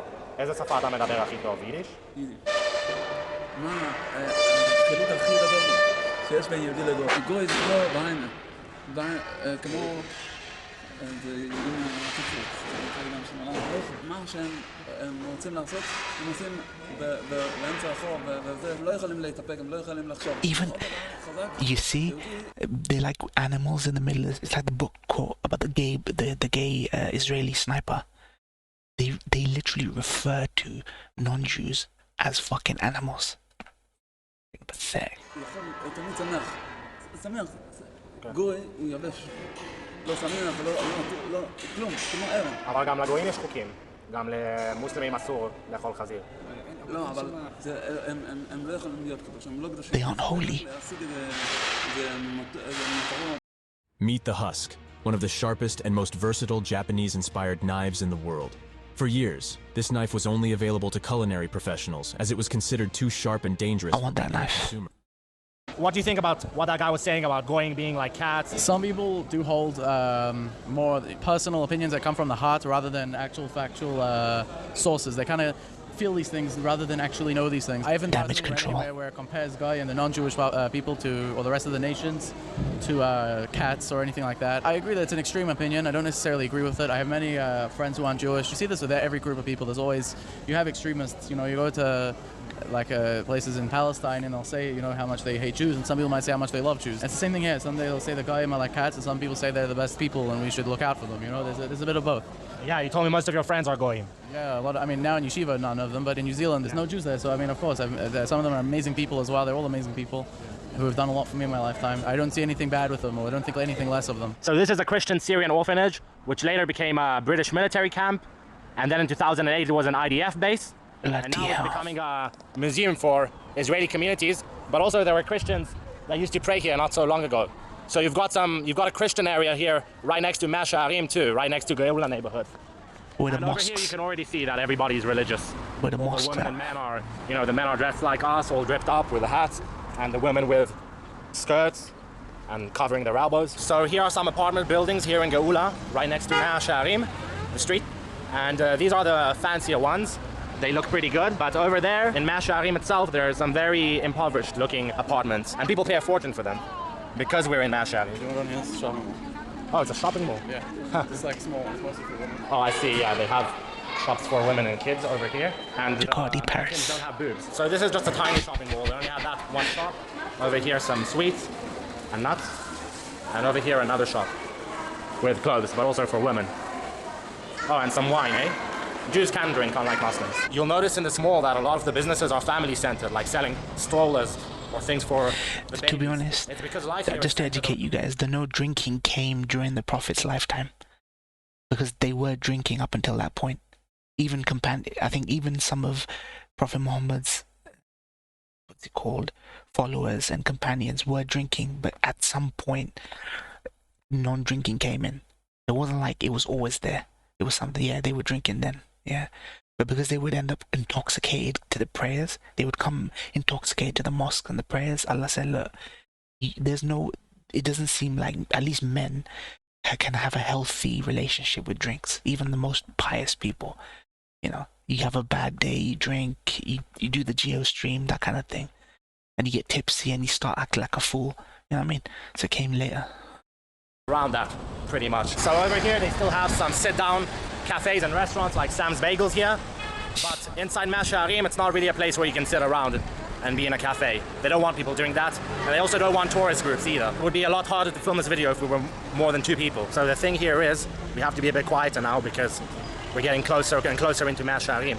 But Zvi likes it here, but he's saying that a lot of people are scared to come here because they're scared that if they take their phone out, for example, then they might get attacked. And he's saying that he's seen it happen before. There's a lot of kids, they raised against the whole idea of smartphones. Really? Kids against smartphones? You know, like they get offended by it as well. They think it's a disruption to their learning as well. They think it's bad for them. They think it's unhealthy for them. That'll put them in a bad place. Dude, that doesn't even happen in Muslim countries. Anti-smartphones. The terrorists always get blamed.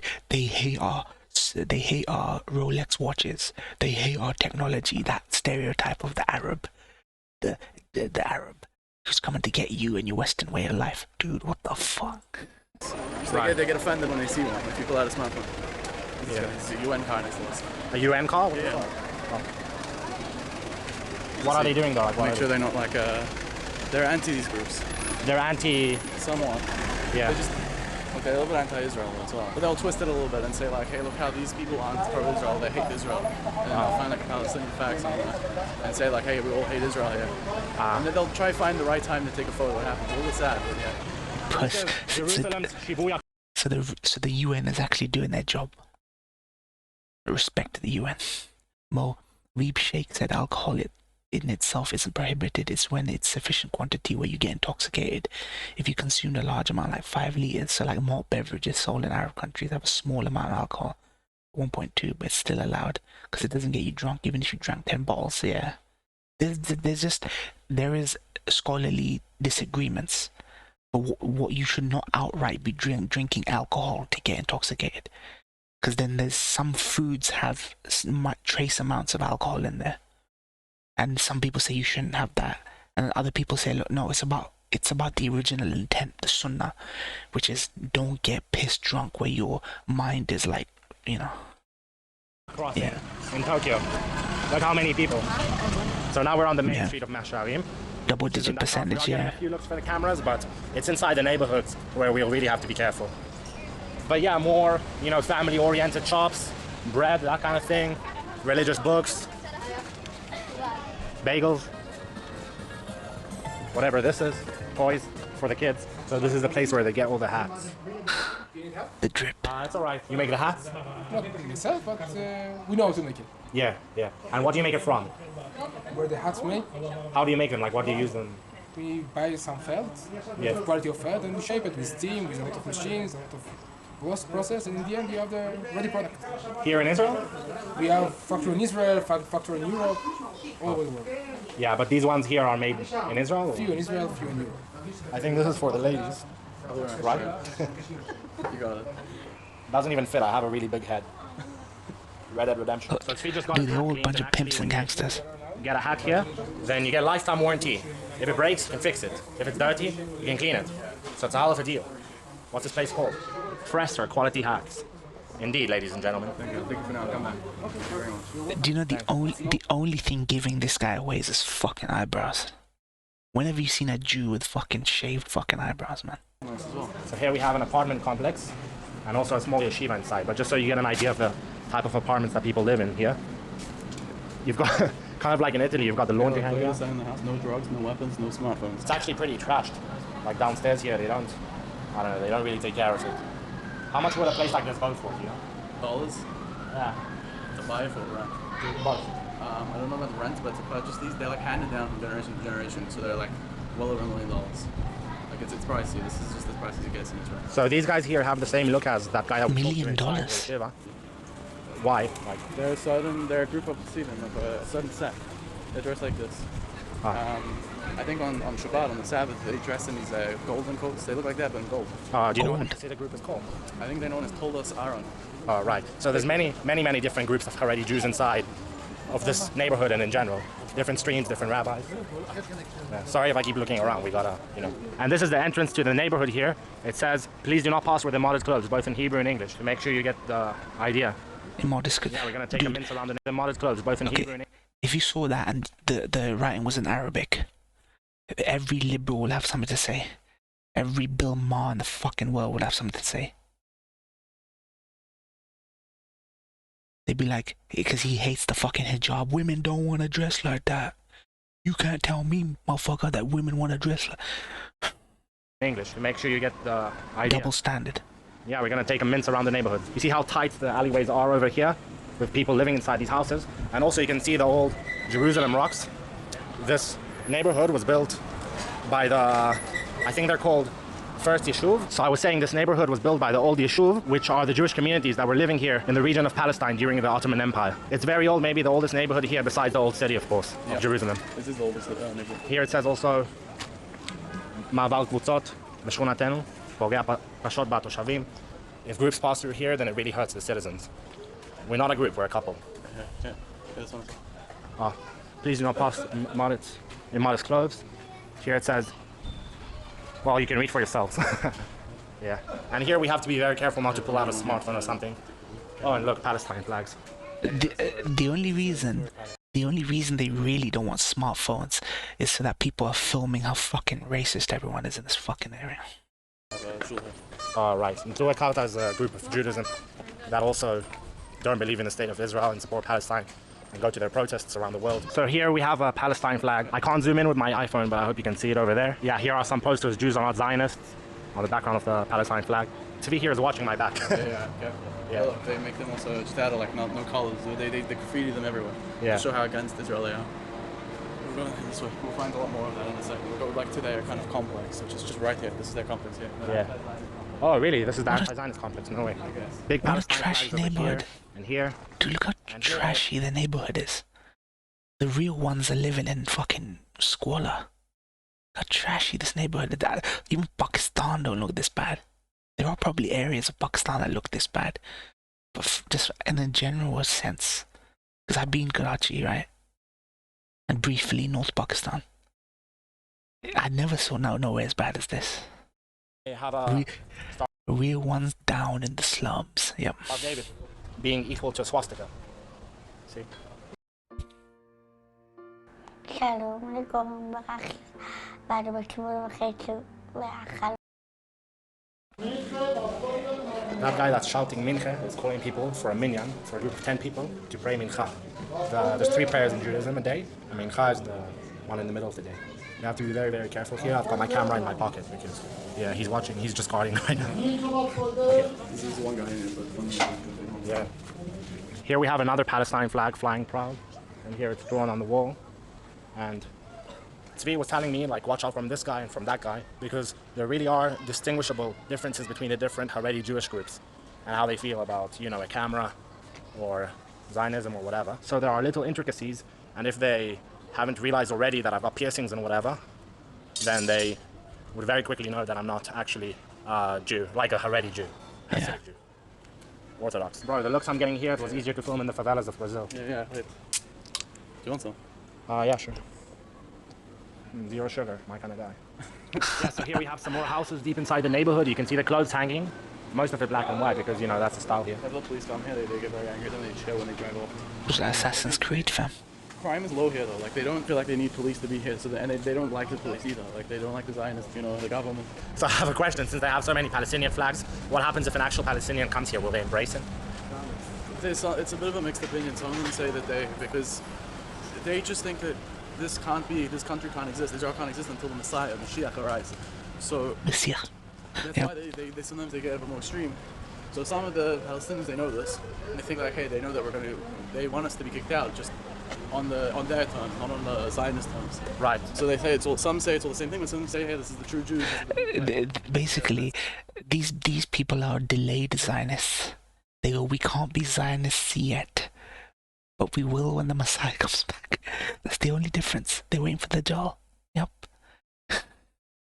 They're delayed Zionists. That's all these people are, these Hasidics. So you can't really count these people as pro-Palestinian. They just have to be against inhumanity to them until the Messiah says it's okay, which is the Dajjal.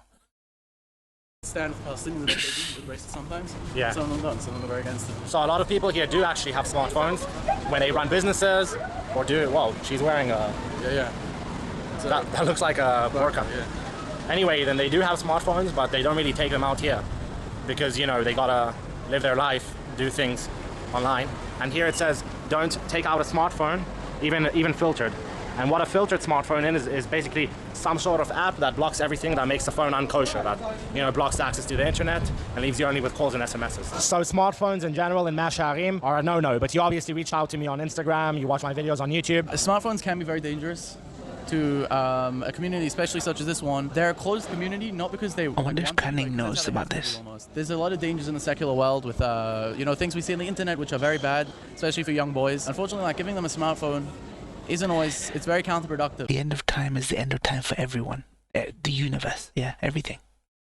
Everything that exists.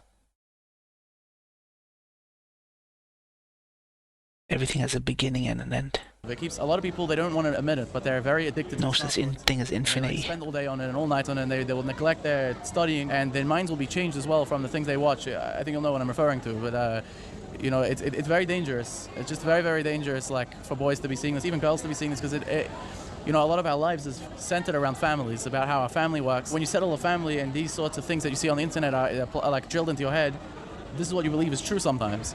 So this is what you're going to be expecting. I mean, it could. The universe could.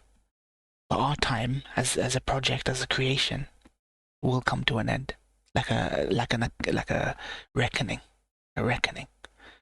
where it's like, that's it, no more humanity. The reckoning. From your wife or your husband, and it's dangerous. It's very harmful. The irony of the sign is that I would because jinns existed before humans did, so they had a universe. Jinn was a creation. They had the universe long before humanity as a creation. Could be, but we don't know what the future holds. So, if Allah wants, He could do another creation afterwards. We don't know. We only know our finite world. You know what I mean? Universe. Moment with my smartphone because I could zoom in and you could see properly, but never mind. It's a stern warning. You never know.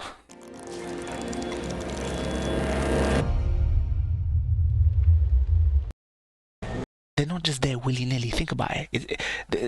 Matthew McConaughey in a movie, I forgot the name of the movie. It was Matthew McConaughey and that A Silence of the Lambs chick. They go, if there wasn't life out there, it would be an awful waste of space. There is a reason for Uranus and Pluto and Mars and these things to exist for some reason, other than even just because we haven't found life on there. There is a reason for those things. They're not just arbitrarily there in their positioning and the way the orbits, and it's so precise. Like there's some meaning behind it. We just don't know what that is.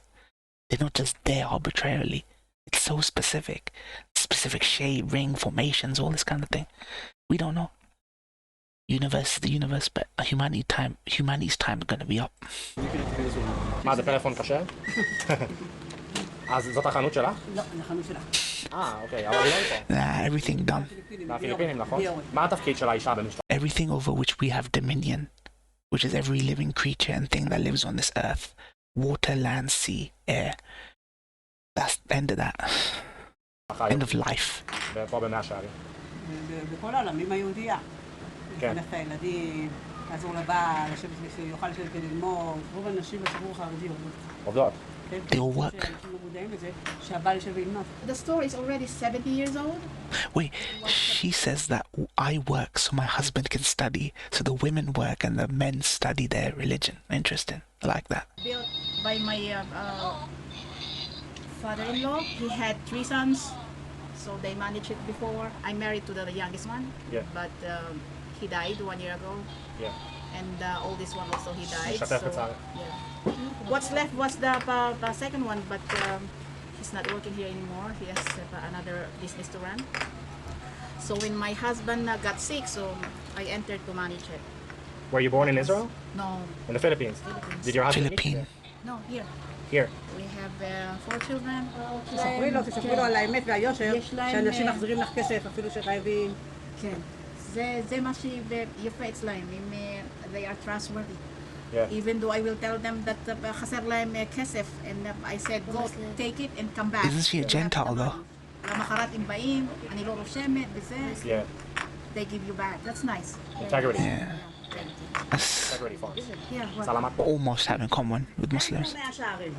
Okay. מאה שערים זה יפה, זה אותנטי. בליל שבת אתה בא, קורא כולם נשקיים לך. Just married in, yeah, so she's still a Gentile then. Weird that they return money to her. Maybe these Jews are the nice ones. יושבים ולומדים על טהרת הקודש פה, כל שכונת מאה שערים. לא לוקחים מהמדינה. כן. שום דבר. הכל על טהרת הקודש. This lady's got a Palestinian flag on her back. I don't even think they do that, no? I don't even think the Palestinians No, they do don't. that. I don't think so, yeah. It's like it's more patriotic to them than they are. Now we have modern people. They also drive like they're in Palestine. Yeah, they get very annoyed because people in Kulu sometimes. They're like driving the rest of the hoot and Kulu and like rush hoot so everyone will get out of the way so they can just drive. Yeah. Sometimes you just see people just well, I don't care if I walk in the road here because I know that everyone else is like this guy. Yeah, Filipino opportunists. Okay, yeah. So this is the biggest Sfarim, aka book. Sfarim. The Hasidic Jews use some words in Hebrew. They're just part of the lingo. But yeah, this is the biggest bookshop in here. So there's an extremist group called the Sikirim here, which is just about 100 families. And they wanted to censor the bookshops over here, just because we're in a bookshop. I thought I'd mention it. And they did 250,000 shekels of damage to a shop that resisted their demand to censor the books. Gangsters. Dude, them Hasidics are gangsters, guys. It's like the Italian mafia. They're like families, but they're like mobs, fam. They know the white man gonna die soon. Because you're not allowed to touch electricity on the holy day, touch electricity, drive a car, make money. Then they have a kosher lamp. You can turn it, and then you're not technically touching electricity. Yeah, I don't think they have any fiction or anything that's not religious. Oh, they do? But it's religious fiction. Oh, let's see. Religious fiction. And can you hear the Jewish music playing in the background? There's a little Mishnah, there's a little other, more... Where's the Song of Ice and Fire? Like Game of Thrones. This one here. I'm just gonna, these are more children's books, which will which will be more like, yeah, like these. I guess you can call this fiction. Propaganda. Yeah. Like all children's books are gonna be there, but there'll be like lessons in it of Torah. Yeah, and also like this dog is wearing a yarmulke. Yeah. Kind of. Like the married woman dog is covering her hair. So here we have a pizza, which obviously doesn't have pepperoni on it. So they do believe in hijab. But it's very cheap. It's 25 shekels. That is considered very, very cheap for a family pizza. So Tzvi is missing dinner because of me, so I'm gonna get him a pizza. Each one is 5, no? Yeah. Cheapest chips. הבניין פה ישן ממש, אה? כן, ממש יפה. כמה אתה רוצה עליה? מה? זה 1,000, 2,000 שקלים. תלוי איפה, איזה מדינה. למה יש לך שרשרת כזאת? So in Judaism, before you eat bread, you have to wash your hands in a very specific way. I think it changes between streams of Judaism, right? The way that you wash your hands. But Chabad over here, you do 3 and 3. Was that Jewish? Yeah. Bernstein best, yeah. Then there's something called Birkat Hamazon. They have little booklets of it over here. And yeah, you just say a pretty long prayer. So I thought I would also give myself a slice and give it a go. Jews really love their pizza. They really love their pizza. Here we have the 5 shekel pizza with nothing on it.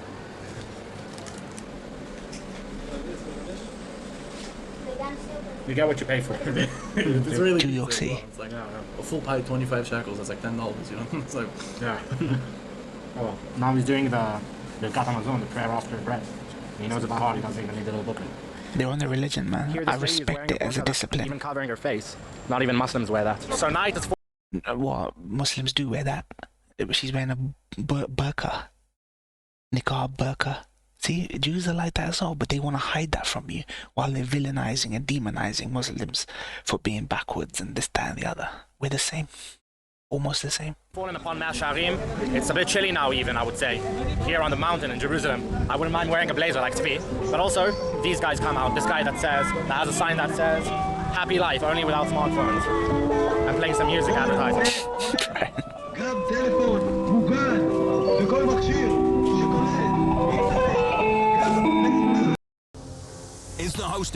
There's a reason why Jews...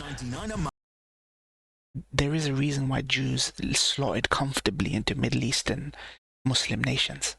It's because we're so similar in values, in modesty and values. They slotted right in. There was no problem Muslims and Jews living side by side. Absolutely zero problems. Until the Jews got fucking...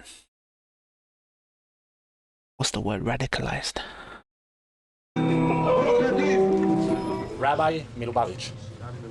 The Rabbi of Lubavitch. The Rabbi of Lubavitch, Ukraine. Lubavitch. From Ukraine. Yeah. Nikolai, Ukraine. Do you want to talk a bit about Chabad Jewry, being a Chabad Jew? Absolutely. Chabad Lubavitch is like a very different to the other. It's a very different group to the other Hasidic groups. Chabad centers more on other people than themselves. They work with the people outside of the Chabad. Didn't they flee there? Didn't they flee Ukraine when Ukraine was fucking going genocidal on them? The pogroms or whatever they were. Even outside the religious community, even Jews, non-Jews alike, they help the whole world in making this world a better place. You saw probably a lot of photos of the Rabbi Milubavitch, the Lubavitcher Rebbe, who's the current leader of the seventh and current leader of the Chabad movement, who's sent thousands and thousands of shluchim, emissaries around the world, who set out these things called Chabad houses, a house where a Chabad family will settle, in places even as far as New Zealand, in Thailand, all over America, everywhere in the world, in Nigeria, even everywhere you can think of, you'll find there's hundreds of Chabad houses all around the world, and it's a center for Jewish life, for people to have, kosher food on Sabbath, the meals, the Shabbos meals, all sorts of stuff. Just even people who aren't connected to help people out in all sorts of their physical and spiritual needs. And this is a Chabad shop. Lots of pictures of the rabbi, lots of books. Oh. This is why they don't like Ashkenazi Jews, because Jews measure trace their lineage to the mother's side. Jews don't, unlike other cultures that measure through your dad's side, they measure their ancestry through the mother's side. So if his mother is not Israeli, born Israeli, Ashkenaz, so she's Ukrainian, like you say, like domestic Ukrainian. He's like, some people would say fake Jew. And here they have books in English, French, and Russian. A lot of the Chabad community come from those countries. Russian there as well. Yeah, Sidur, Russian Sidur. And we have the. I don't doubt they can, because Muslims can trace back hadiths through narration. He narrated about this person and that person narrated, and it's passed through. They, to an extent, they can. I don't believe 100% that they can trace it, but to an extent, they probably can.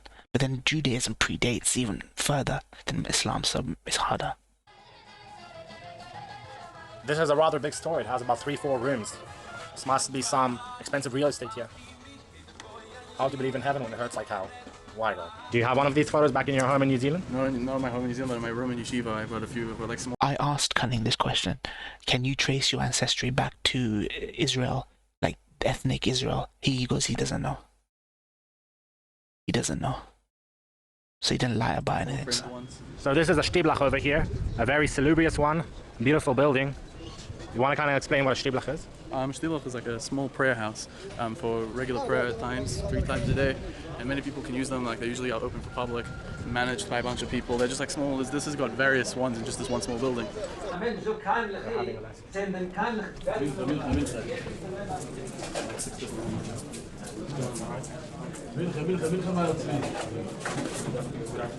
I will say though, if this is the view of society as seen through the eyes of a Muslim, this would be seen as a success.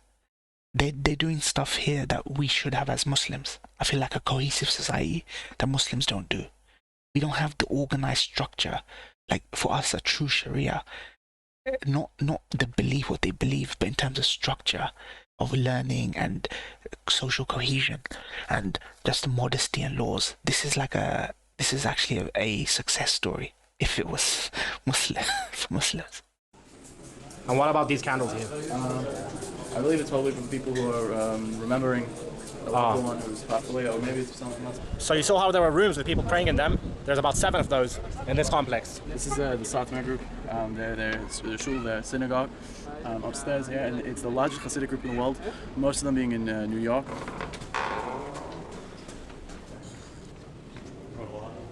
See here, this is the Chazan, the place for the Chazan. You're gonna chair next to it in case the Rebbe comes. Dude, look at the architecture. The one on the right, like a fancy one there. Yeah, I presume that's what it's for. What is their rabbi called, this group? This is Satmar. So this is the biggest Sephardic yeshiva. It's about 6 stories tall. And the Jews here are Sephardic, meaning, brown, like me. There are Jews from Arab that were expelled from Arab countries mostly, and Ashkenazis are from the European countries. I'm half-half, by the way. Half-half, okay. So, imagine your mix is done. You play it back and it sounds awesome. But then, to check the mix, you play it in your car. And suddenly... You can also see they're a bit more laid back here. They're not all wearing suits. Some of them are just wearing regular t-shirts. Well, not t-shirts, but like polo shirts, like this guy. Oh yeah, this guy's wearing a t-shirt.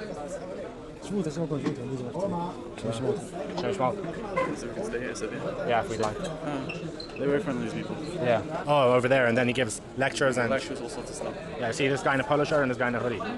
So yeah, that's where the head of the yeshiva sits and gives lectures and stuff. Guys, they all live here. This is where they live. Oh, they live inside the yeshiva? Yeah. So the upper stories are like to sleep in dormitories. These are their dorms. This is where they live. And here they have e-bikes and stuff to get around the city, some food. אבל סתם רציתי לשאול על המגורים פה, זה כאילו כמה בחדר, או כל אחד יש לו חדר משלו? זה כמה בחדר. מה, כזה מיטות קומותיים? כן. מגניב, כן, כן. מחיפה אני, והוא מניו זילנד. So they're saying that life here is pretty good, that it's pretty fancy, and the food is good, and they're happy. They have books in Arabic here for some reason. אפשר שאלה? כמה יש ספרים בערבית? למי שאימא שלו... eloped with an Arab. ואז הצילו אותה, ואז עכשיו היא יצאה מהכפר, מה היא יודעת? רק ערבית. What a disgusting way to make up a fabricate a story about Arabs. That is fucking racist. Eloped with an Arab. Like the fucking animals ready to take the Jewish woman away, and then she saved herself. Bloody hell. אז הנה. באמת? כן. Okay. It seems there's actually more people roaming around here at night. This is the Jew version of going native. This is the Jewish version of the way Americans say going native. For when the indigenous Indians in America would kidnap girls, and they would be raised among their tribe, and they would actually become really like in their tribe. So, and they sometimes would come across white women who'd been raised amongst the Native Americans, and they go, "Oh, she's gone native now." Like that's their version of that.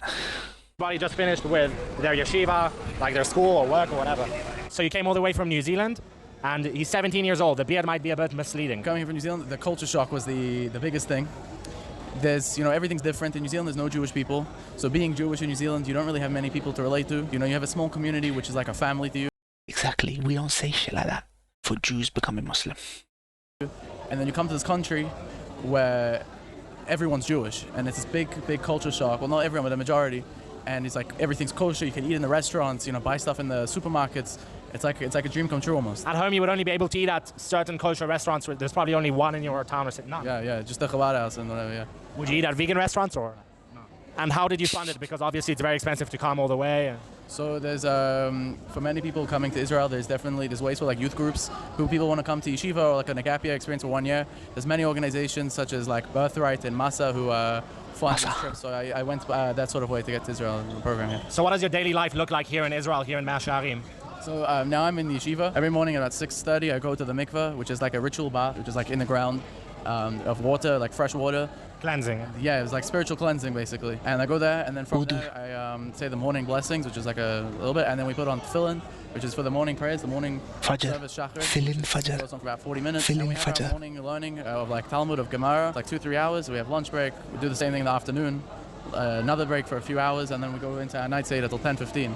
And then some people, they stay learn even later at night, and they go from there to bed, and they wake up the next morning and repeat 6 days a week. So you have a very busy schedule from morning to night in the yeshiva and everything. What made you think it was important enough to step out of your comfort zone and make a video with a YouTuber? Well, I noticed you were in Israel, and I thought a lot of people, there's been TV series on Netflix like Unorthodox and My Unorthodox Life, which try to portray the Orthodox community, the Hasidic community, the Haredi community as these. They keep referencing this Netflix show called Unorthodox. Have you guys seen this?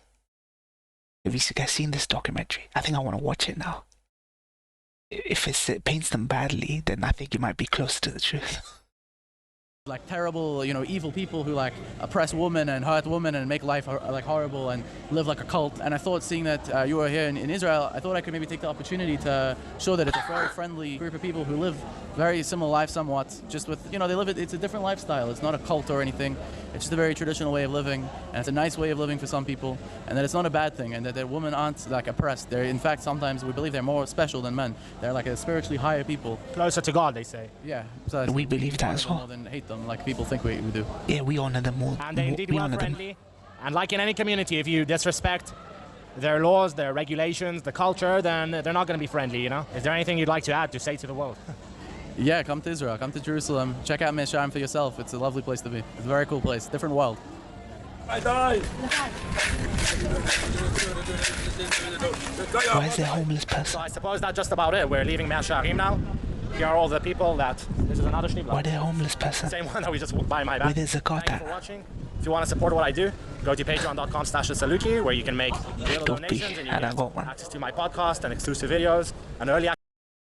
I don't got that. I don't got no topi. Alright, I'm gonna end, but let me see how long this video is. Okay, real quick. Okay, let me watch that. Let me watch this. Masharim. My first and last business interaction with a Jew. Mofo didn't like that I was brown. You guys have told a story about Juju to sell items to Kaiser overpriced. Yeah. Okay. Alright, this is the last vid now, guys.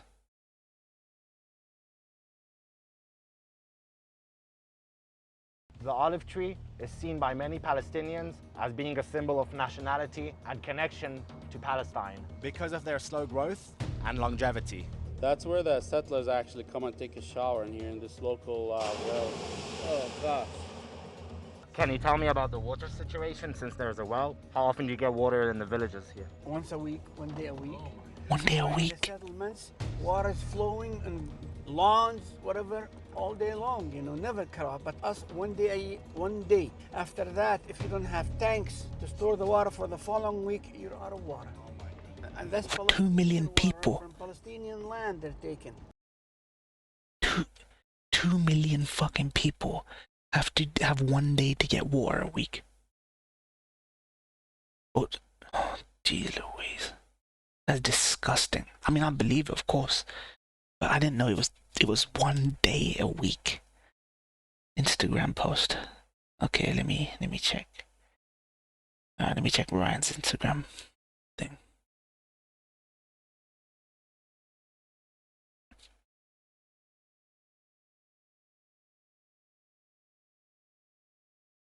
Insta.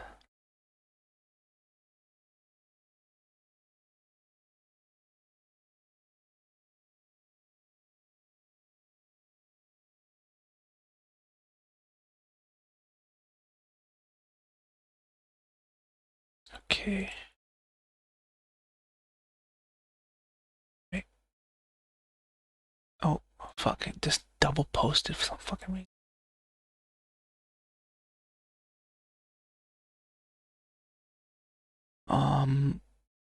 I can't reach it. I don't have Insta, by the way, so there we go. I got it. Let's bring this up. Nope, cancel. Decline optional cookies. Alright, let's see this.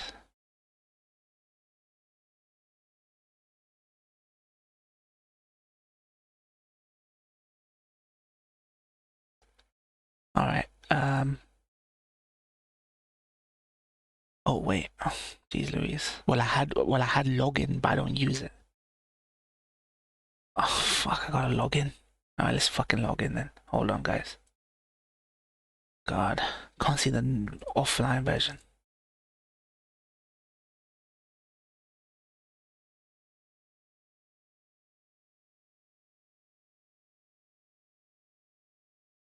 Legal funding, okay. Alright. Here we go.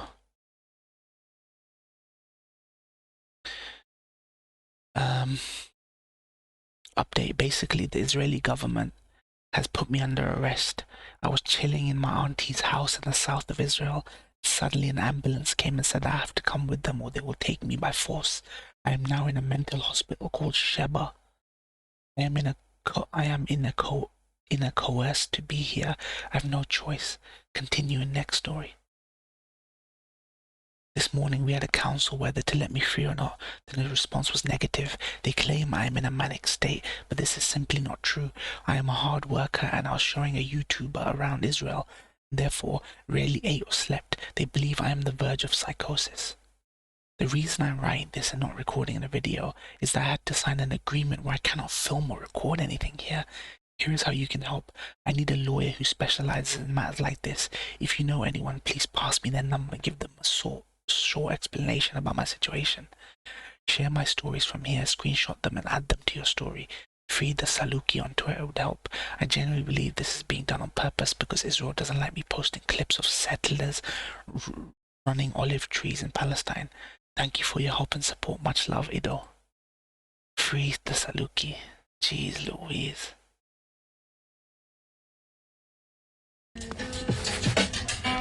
Yeah.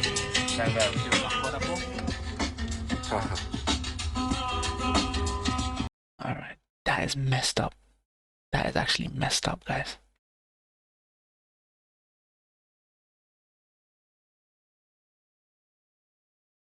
Oh, burning, okay.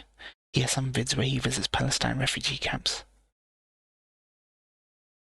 That is disgusting, man. That is legit disgusting.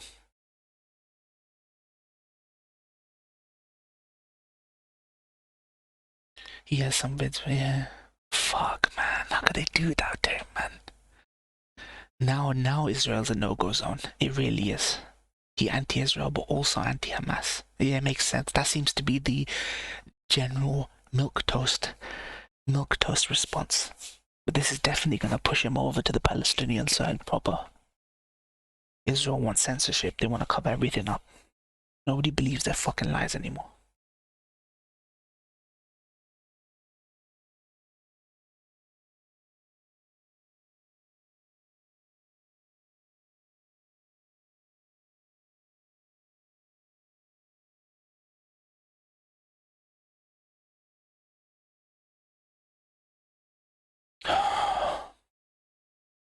He knew a girl who got in the attacks. Who got hit in the attacks. Okay. It's good to have some sort of touchstone to these conflicts. It doesn't really hit home until you know someone. But then at the same time, you know, he can't deny everything he's shot up until that point, right? You can't deny your own eyes. You can't deny what you've heard from the Hasidic Jews and the racism. You can't deny what you've seen of Ola Truth burning and the 1 day of water and the blockade, even despite what happens. So you have to have at least he's qualified. He's qualified to have that opinion. You know what I mean? He's a rarity among rares being anti-Israel government in the first place. It was just a matter of time. They think he's a fire starter. He's a provocateur. They probably use some treason laws or something to get him or some shit. It's messed up. It's fucking messed up. Daldunia, he should have just picked land in Africa. Better scenery, yeah. It's considering how much Jews pride themselves of taking land and building it up into a flourishing area. The Jews should have been put in Africa. Africa would be a fucking haven by now. He is mentally unwell for going and seeing things on Palestine's side. He's being re-educated. Yep, re-educated. Jews would have fixed Africa up. They would have fixed it up. But what do you think they would have done to Africans? Would they have kicked them out like the fucking South Africans? Expelled them. They would have done worse to them than the South Africans did. If there's anyone more racist than whites, it's Jewish people. It's just in their religion. I feel sorry for them because it's in their religion. There is no racism in our religion. It's just a cultural, ethnic thing. But in Judaism, it's just all ethnic. So Ugandans now, for example, want foreigners back. They want that foreign direct investment after fucking the country up.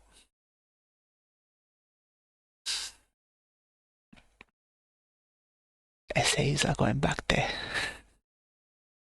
Gotta treat them nice. Be a good host country.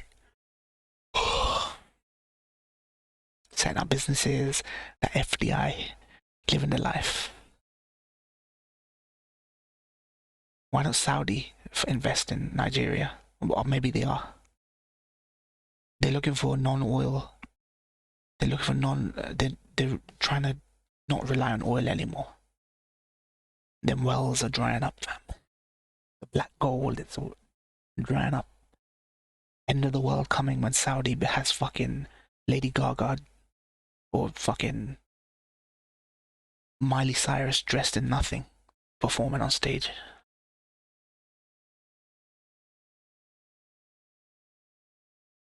Alright, let's see. Who's this? What the tweet? I'm not gonna bother to bring this up.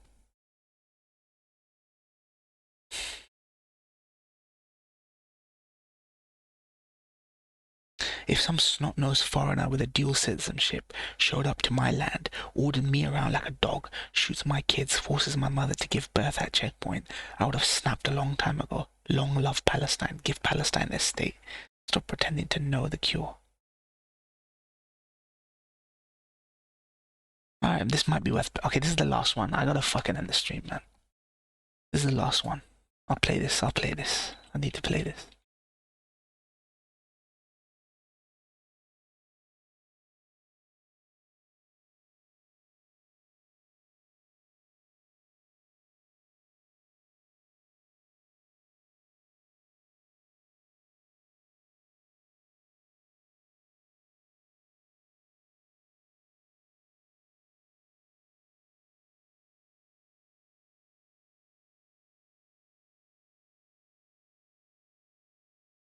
With Israeli troops enforcing their right to Palestinian land, many are people like these.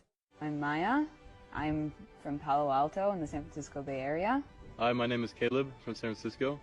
And I joined the IDF about 2 years ago. San Francisco. 4 months ago from Cape Town, South Africa. I'm Shakiraz. I'm a lone soldier from Atlanta, Georgia. Florida, USA, Tampa Bay. My name is Aitan.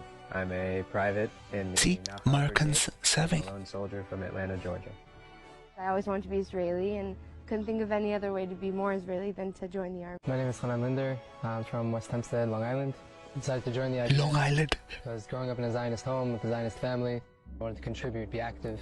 I'm from Memphis, Tennessee, and something that we take very seriously, it's hospitality. It's bringing people in and making them feel at home. I'm Haley. I'm 25 years old. I grew up in New Jersey my whole life and moved to Israel about 3 years ago. I'm Yael, originally from South Africa. I came to Israel 3 years ago in order to draft into the army. My name's Jacob. I'm 24 years old, originally from Orange County, California. Oh, see. I'm from Clifton, New Jersey. I get the point. I'm 23 years old. Dude, Americans are going to die for someone else's war. What do Americans think about that? Racist South Africans, racist fucking Americans. What the fuck, man? Orange County. Wait, okay, let me read what you just said.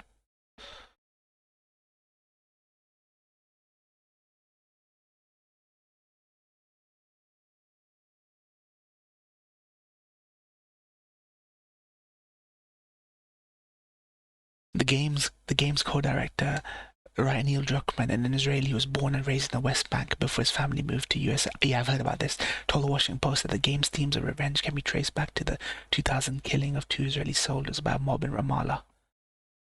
It's back to 2000 killing of 2 Israeli soldiers by a mob in Ramallah. Yeah, and he's not been subtle about the Israel allegory in Last of Us, particularly Last of Us 2. He's not been subtle about it, yeah. And he made a really annoying tweet. You probably saw me reply to him or retweet his tweet. He's just one of them fucking cowards. And then Zenith was defending him, saying, "Oh, but he's from there, so it makes sense." So who cares? Fuck Neil Druckmann, man. To say it so openly, yep. This is why I'm glad Last of Us 2 got the fucking hate that it did. So fucking glad. So now, when you think about it, Joel is Hamas. I know it's not relating to that particular storyline, but there was a militant religious faction in Last of Us 2 that supposedly represents Hasidic or more kind of like Orthodox communities. But then there's a trans ninja in there getting persecuted and some bizarre shit in there, man. Good thing that the disgruntled Naughty Dog employer did them leaks, yeah. The Scars are able to get around wolf patrols and various barriers on the city in elaborate secret systems of bridges between the skyscrapers, see up the wolves. And there's this move also, these function as a kind of flip version. Underground tunnels Palestinians used to bypass Israeli blockades and other means of limiting free movement in order to get supply. Yeah, that's what I heard. And there's a militant faction called, it's got a very biblical name. Let me just find out what it is. Factions in TLOU2. The Seraphites are meant to be the Israelis. Seraphites. Yep, the Seraphites. They do criticize the Seraphites for their orthodoxy, for hating trans people, but it's not enough. Not enough to be like that. The Stephen A. Smith be saying that Lightning McQueen from Cars be not the goal because he got 7 piston cups, but he tied with some other race car. You get sounds like a geo comment out of the blue. What dull the recipe are you cooking today? I'm not cooking no dull recipe, but I just have like chicken legs, like raw chicken legs. I'm gonna cook in the oven. I got those. They got like a basic seasoning on them. Basic tikka seasoning. Fills me up, quarter legs, like 6-7 quarter legs. That and apple juice. That's it. Oh God. But yeah, thank you guys for all your support and your supportive tweets, by the way. You my real ones, guys. You my real ones. Apart from my brother, my younger brother. You my real ones. Yeah, they just raw chicken quarter legs. I got about 6 of them. One a day. And apple juice. Real ones in the slums. Yeah. But yeah, thank you guys. Hopefully I'll just resume my streaming over the weekend. I want to get back to playing Starfield. I just want to finish the main story so I can play something else. 200C for 30 minutes in the air fryer. 200 degrees Celsius for 30 minutes in air fryer. Yeah. I oven mine for fan oven 190 degrees for 40 minutes. I like mine. Well, yours is an air fryer. I don't have an air fryer. In my oven, I do it for 190 degrees. Top shelf, 40 minutes. Perfect. It comes out for me.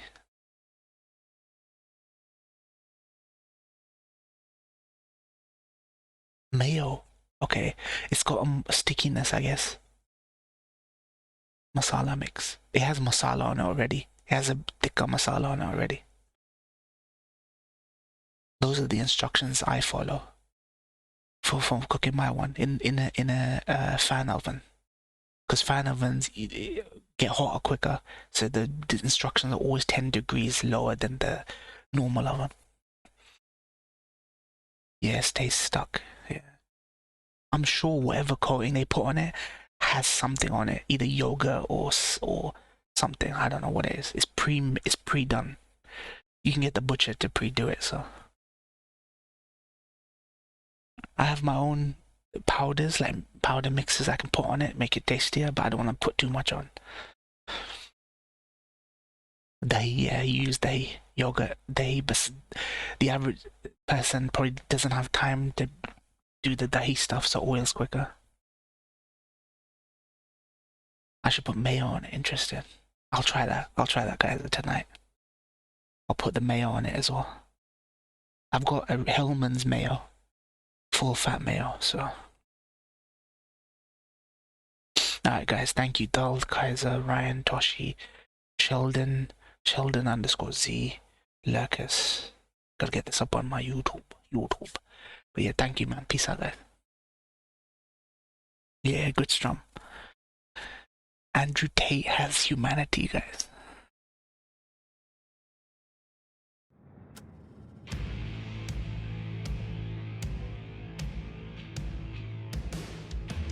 From what I've gathered, you grew up nice and sheltered with mama's pretty stories and your own made-up fury. And mama gave me a magic clicker. Well, yes, I think it's true and fair to say.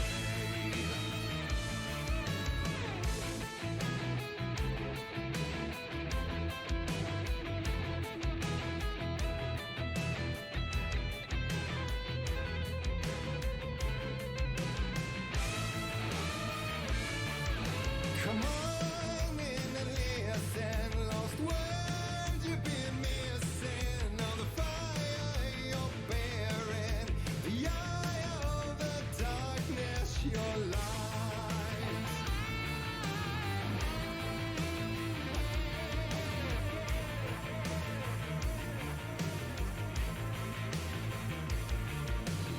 So you were drawn to stories early on. My dreams would light up my imagination, and you had nightmares night and day.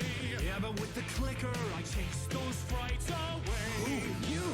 So true. So here is the clue of hope to remember. Visions, they come true. Bend the light switch too.